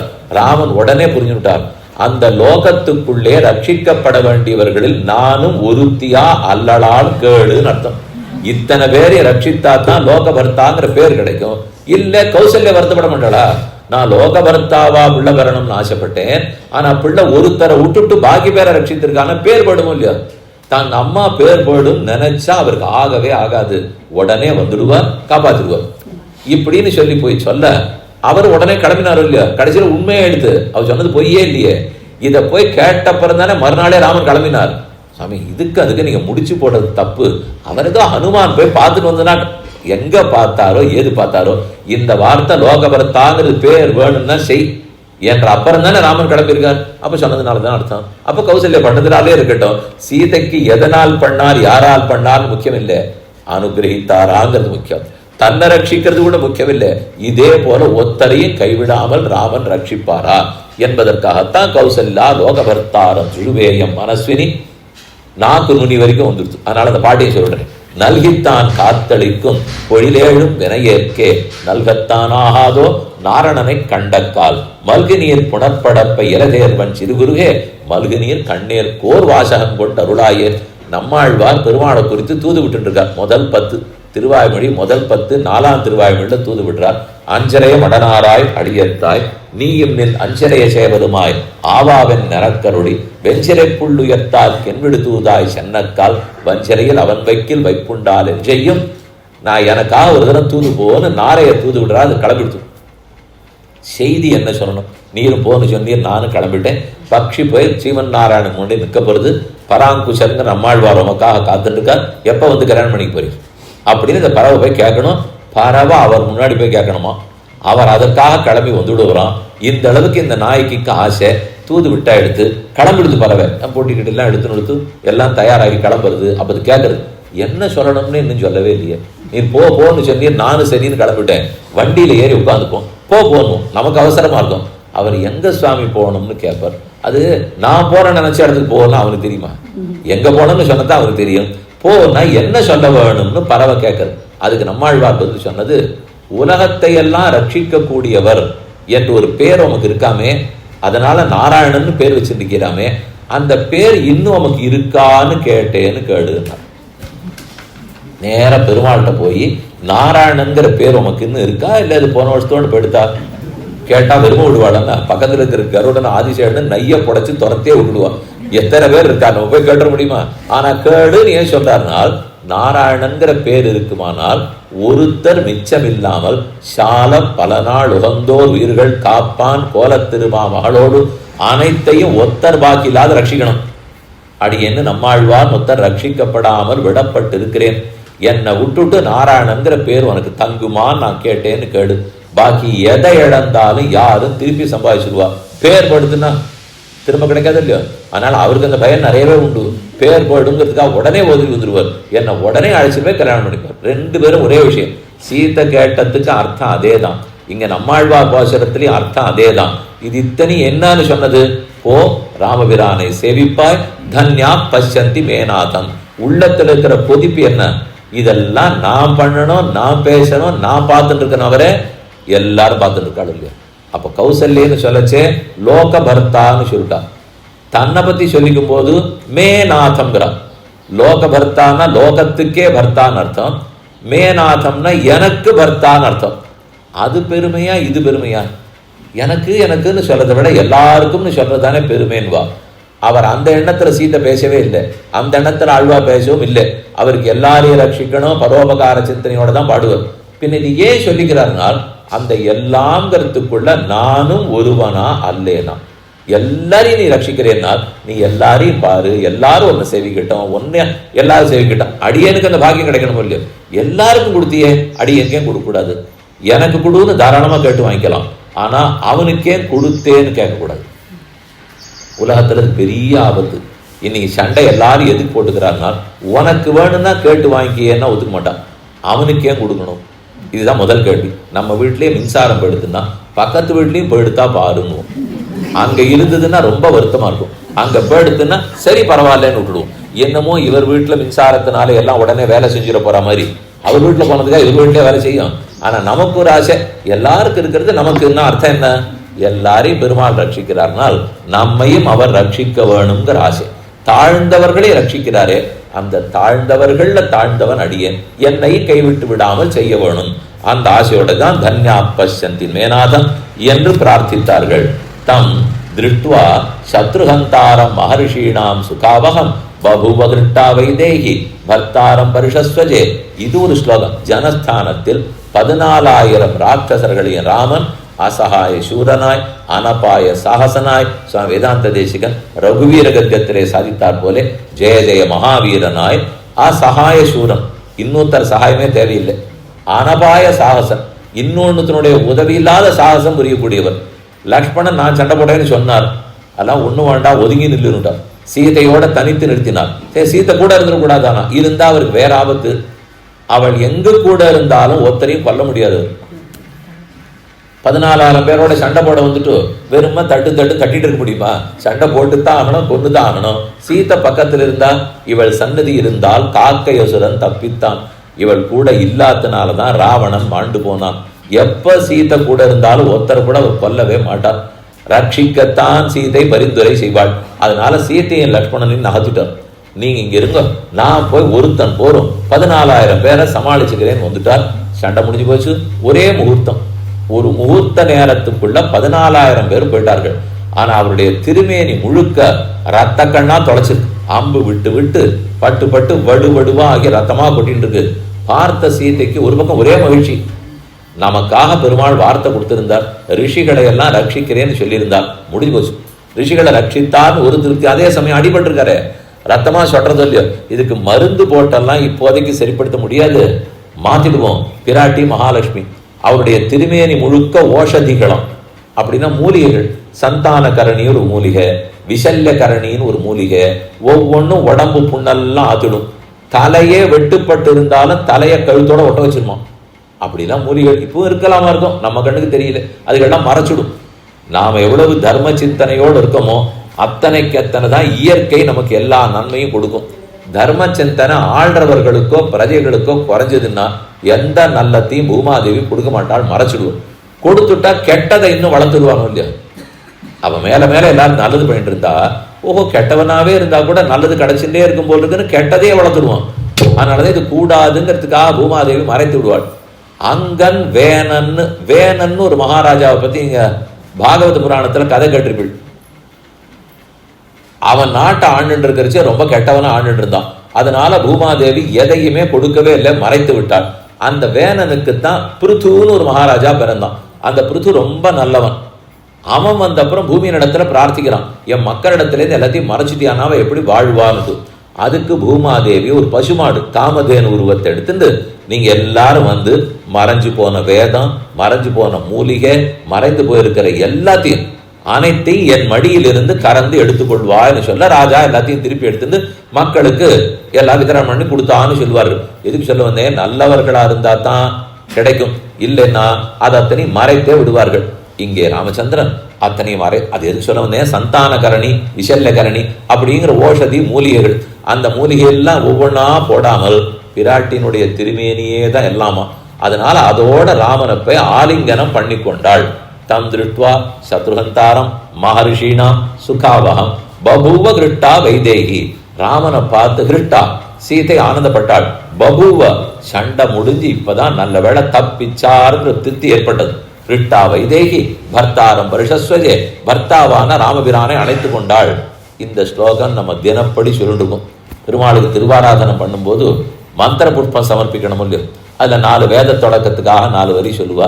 அதுக்கப்புறம் இந்த ஸ்தா சாமாவிர பூச்சௌரிகி ஸ்மயமான முகாம்புஜா பீதாம்பரதர ஸ்ரக்வி சாட்சாத் மன்மத மன்மதா தம் திருஷ்டுவா சத்ருஹந்தாரம் மகர்ஷீணாம் சுகாவகம் பபுவ கிருஷ்டா வைதேகி பர்த்தாரம் பரிஷஸ்வஜே. அப்ப ராமனை தம் திருஷ்டுவா, அந்த ராமனை கண்டுன்னு இருக்கு. அதுக்கு பெரியவாசன் வியாக்கியானத்தில் யாராலும் காண முடியாதவனை கண்டு, ஒருத்தர் அவனை பார்த்துட முடியாது, அவரா காட்டினாதான் நாம காண முடியும். அப்ப காண முடியாதவரை கண்டுன்னு வச்சுப்போம். அடுத்தது கண்ணுக்கு விஷயமாபவரை, கண் படைத்த பயனுக்காக யாரை காண வேண்டுமோ அவரை கண்டுன்னு அர்த்தம். கண்டதனால் கண்ணு எங்க சந்தோஷிக்குமோ அதை கண்டுன்னு அர்த்தம். உபனிஷத்துன்னு சொல்றது, அவர் கண்ணா இருப்பாரா, காணப்படும் பொருளா இருப்பாரா, காட்சியா இருப்பாரா? இந்த 3 வெவ்வேறு. காண்பவன் நான் தான் பார்க்கிறேன், திரஷ்டான்னு வச்சுக்கலேன். திரஷ்டானா நான் தான் பார்க்கிறவன். அதே போல திருஷி பார்வைன்னு ஒண்ணு இருக்கு. திரஷ்டவியம் எதை பார்க்கணுமோ அந்த பொருள், அந்த பொருளுக்கு அந்தராத்மாவும் அவர் தான் இருக்கார். பார்க்கிற திரஷ்டாவுக்கு அந்தராத்மாவும் அவர் தான் இருக்கார். பார்வையாகவும் அவரே இருக்கிறார். இப்படி இருக்கும்போது யார் எதை பார்த்தார்கள்னு எப்படி சொல்லுவீர்கள்? பார்க்கிறவருக்கு அந்தராத்மாவன், பொருளுக்கும் அந்தராத்மா அவர், பார்வையும் அவர் அதீனமா இருக்கு.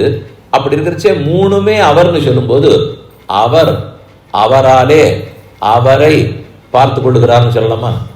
அவர் அவராலே அவரை படிய 3 வேற்றுமை உருவு சொல்லியிருக்கேன்.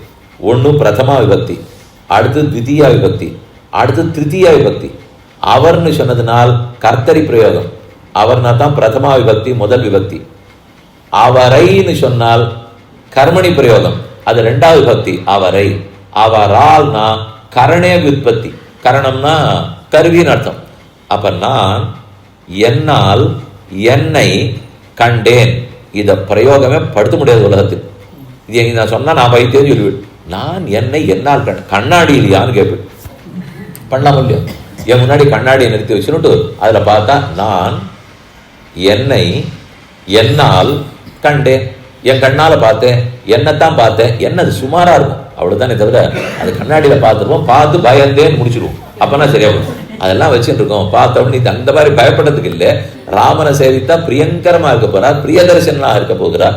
கசேக பிரியதர்சனான்னு இருக்கு. அப்ப அவரே பார்க்கிறார், அவரால் பார்க்கிறார், அவரை பார்க்கிறார். அதுக்கு நம்ம ஒட்ட வச்சுட்டு இருக்கார், அவ்வளவுதான். மற்றபடி காட்சியாகவும் அவரே இருக்கிறார். அதனால கேன விஜானியாது, எது கொண்டு அவரை அறிய முடியும்? நான் என் கண்ணால் அவர் அறியணும்னா கண்ணே அவராக இருந்து காட்சி அவராக இருக்கிற எத்தை கொண்டு அறிய முடியும்.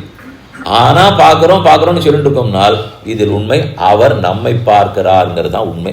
இது நான் அவரை பார்க்கிறேன்னு சொல்றதுல பிரயோஜனம் இல்லை. இது ரொம்ப நன்னா தெரிஞ்சுன்னு சொன்னது யார் தெரியுமோ? தாரை. வசிட்டரும் இல்லை, விஸ்வாமித்திரரும் இல்லை, வால்மீகி இல்லை, தாரை சொல்றா. அவ இத்தனைக்கு நன்னா வெய்யணும்னு வந்தா. வாலி அழிஞ்சு விழுந்துட்டான். ஒரே ஒரு அம்பு.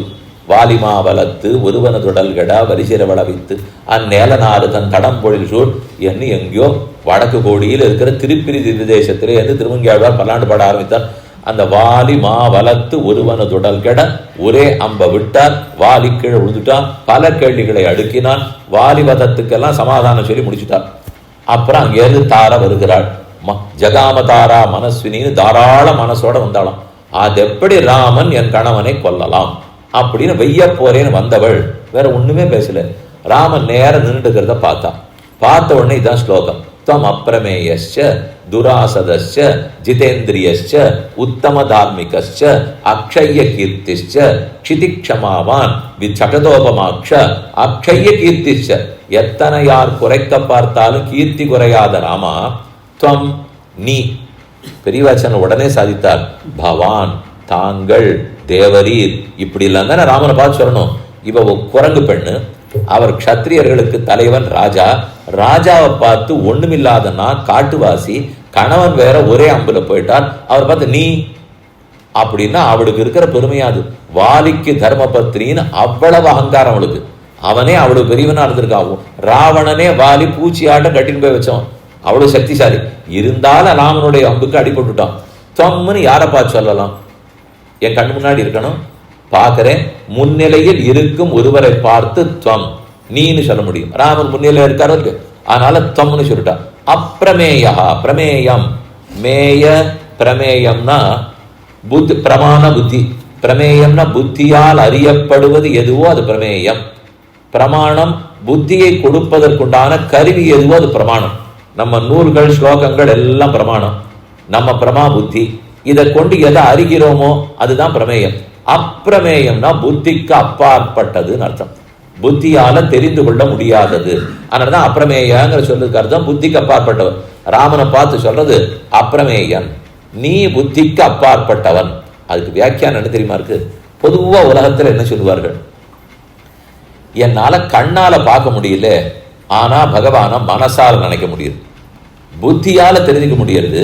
கண்ணுக்கு இலக்காவாரான்னா கடவுளை கண்ணால பார்க்க முடியாது, ஆனா மனசுக்கு அனுபவம் நல்லா பூர்ணமா இருக்கு சார், திருப்தியா இருக்கு, மனசால் அனுபவிச்சேன். கண்ணால பார்த்தீரானால் அது எப்படி சொல்ல முடியும்?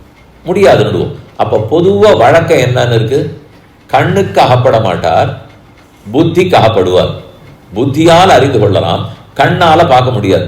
ஆனா இங்க நேரம் மாத்தி சொல்லிட்டு இருக்கா தாரே. ராமா, உனக்கு இருக்கிற சௌலபியம் எவ்வளவு தெரியுமோ? என் புத்தியால உன்னை பார்க்க முடியல, கண்ணுக்கு நேரம் நிற்கிறியே, நான் என்ன சொல்லுவேன்?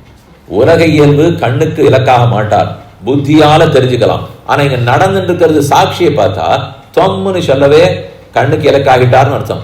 அப்பிரமேயான்னு சொல்லவே புத்திக்கு இலக்காக மாட்டார்னு அர்த்தம். கண்ணுக்கே பார்க்க முடியறது, ஆனா புத்தி கெட்டாதவரா இருக்கிறார்னால் அந்த பெருமை என்னன்னு என்னால சொல்ல முடியும். கண்ணுள் நின்று அகலான் கருத்தின் கண் பெரியன்னு ஆழ்வார் பாசம். கண்ணுலேருந்து அகலவே மாட்டேங்கிறார். கண்ணை மூடினாலும் அவரே தெரிகிறார், கண்ணை திறந்தாலும் அவரே தெரிகிறார். ஆனா கருத்தின் கண் பெரியன், அவர் எத்தகையவர்னு தெரிஞ்சுக்கலாமான்னு பார்த்தா கருத்துக்கு அப்பாற்பட்டவரா இருக்காங்க. கண்ணுள் நின்று அகலான், கண்ல சேவை முடிகிறது, கருத்தின் கண் பெரியன். ஆனா கருத்துக்கு விஷயமாலேனால் அப்ப ரெண்டு வகையா மனுஷர்கள் போடுது. ஒரு வகை நாம கருத்தால பிடிக்கணும் நினைச்சுப்போம், கண்ணால பார்க்கவே வழி இருக்காது. ஆனா கூட பிறந்தவர்களுக்கெல்லாம் ஒரு பெருமை, கண்ணால நேர பார்த்திருப்பா, ஆனா கருத்துக்கு விஷயமாக மாட்டா.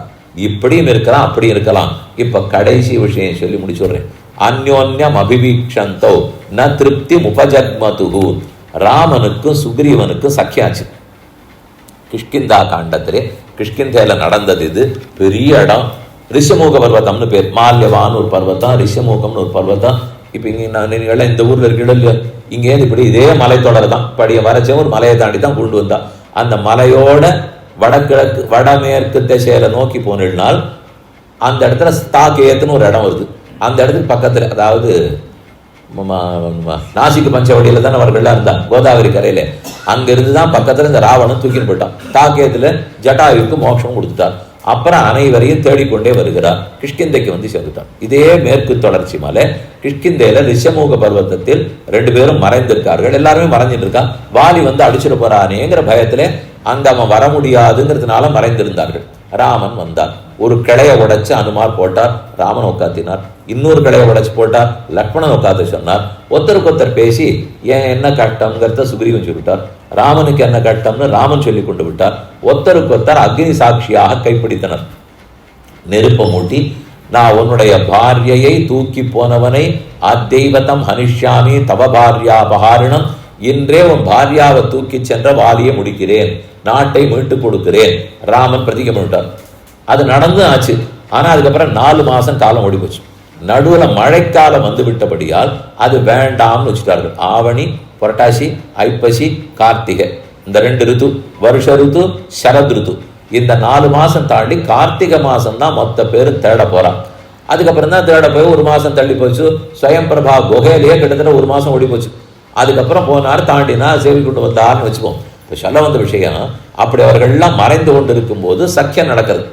சக்கியம் நடந்த பிற்பாடு ராமன் சுக்ரீவனையே பார்த்துட்டு இருக்காராம், சுக்ரீவன் ராமனையே பார்த்துட்டு இருக்காராம். அந்யோன்யம் அபிவீக்ஷந்தௌ, வீக்ஷணம்ங்கிறதா பார்வை. சுக்ரீவன் ராமனையே பார்த்துட்டு இருக்கார், ராமன் சுக்ரீவனையே பார்த்துட்டு இருக்கார். திருப்தியே ஏற்படாமல் பார்த்து கொண்டே இருக்கிறார்கள்.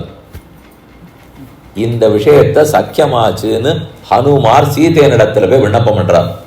சீதைக்கு ரொம்ப சந்தேகம், இது எப்படி நரத்துக்கும் வானரத்துக்கும் போய் தோழமை ஏற்பட்டது தெரியலையே.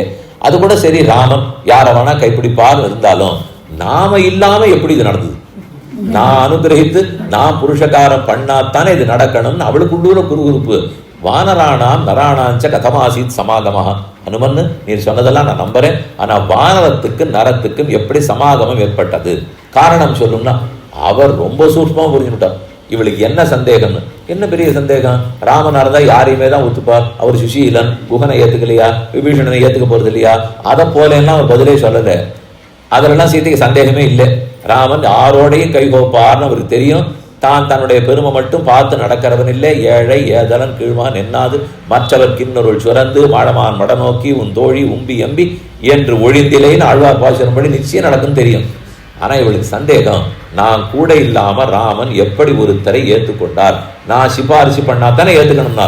உடனே பதில் சொல்றா தேவி, தேவட ஆகாச மார்க்கத்துல ராவணன் தூக்கின்னு போயிருக்கிறச்சே திருவாபரணங்களை எல்லாம் கழட்டி ஒரு மூட்டையா கட்டி நாங்க தான் கீழே உட்காண்டிருந்தோம், எங்க தலையில தான் போட்டு போனீர், அதை எடுத்து நாங்க வச்சிருந்தோம். உம்ம அனுகிரகம் முதல்ல கிடைக்கவே தான் ராமனே வந்தார். சரியா? நல்ல வேலை, இப்பதான் போன மூச்சு வந்தது. இல்லையோ என்ன எடுத்தோ நான் கவலைப்பட்டிருந்தேன். அதே போலத்தான் விபீஷணன் கேள்வி வருமே. சீதானுகிரகம் இல்லாம விபீஷணன் சரணாகதி எப்படி பலிக்கலாம்? அவர் வந்து சரணம் புத்தினாரேனால் விபீஷணன் இத்தனை நாளா இருந்தா கூட சரணாகதி பண்ண வரவே இல்லையே. சீதை 10 மாசம் உள்ள போனப்புறம் தானே அவர் வந்தார். இவ போனதே விபீஷணன் அனுகிரகித்து கிளப்பி அனுப்பத்தான். நாம் என்னமோ நினைச்சிட்டு போ ராவணனை கொல்றதுக்கு தேவர்களுக்கு பண்றது இதெல்லாம் ஒரு விஷயமே இல்லை. இதுக்காகவா ராமர் அங்கேயிருந்து வைகுண்டத்திலிருந்து இறங்கி வருவார்? ஒண்ணுமில்லாதவன் அழிக்கிறதுக்காகலாம் வரமாட்டார். ஒரு பரமபக்தன் விபீஷணனை சரணாகதி ஏற்றுக்கொள்வதற்காகத்தான் வந்தார். அதை வைத்து உலகத்துக்கே சரணாகதி பிரபத்தியினுடைய மகாத்மத்தை சொல்ல வேண்டும் என்பதற்காக ராமன் வந்தார். அதுக்கு உறுதுணையா சீதை இருந்தாகணுமே. அதனாலதான் தாம் போய் சுந்தரி ரகுநாதஸ்ய சுரஸ்திரீ துக்கசாந்தையே தசானனஸ்ய பவனே தசமாசான் உவாச 10 மாசம் இருந்து விபீஷணனை கட்டாட்சித்து அனுப்பி வைத்தாள்னு சொல்லுவார்கள். 2 இடத்துலையும் ஞாபகம் வச்சுக்கணுங்கிறதுக்காக சொன்னேன். அப்ப ஒருத்தருக்கு பார்த்து கொண்டே இருக்கிறார்கள் என்னால் அப்படி பார்க்க முடியுமா? இவர் குரங்கு, சீதை தோன்றது. ராமன் சுக்ரீவனை பார்த்துருந்தாருங்கிறது புரியல, சுக்ரீவன் ராமனை பார்த்துருந்தாருன்னா புரியும். இப்ப நான் பெருமாளை செவிச்சுட்டே நின்னேன்னா தெரியும், அவர் என்ன பார்த்துட்டே இருந்தாலும் சந்தேகம் வந்துருக்கும் இல்லையோ.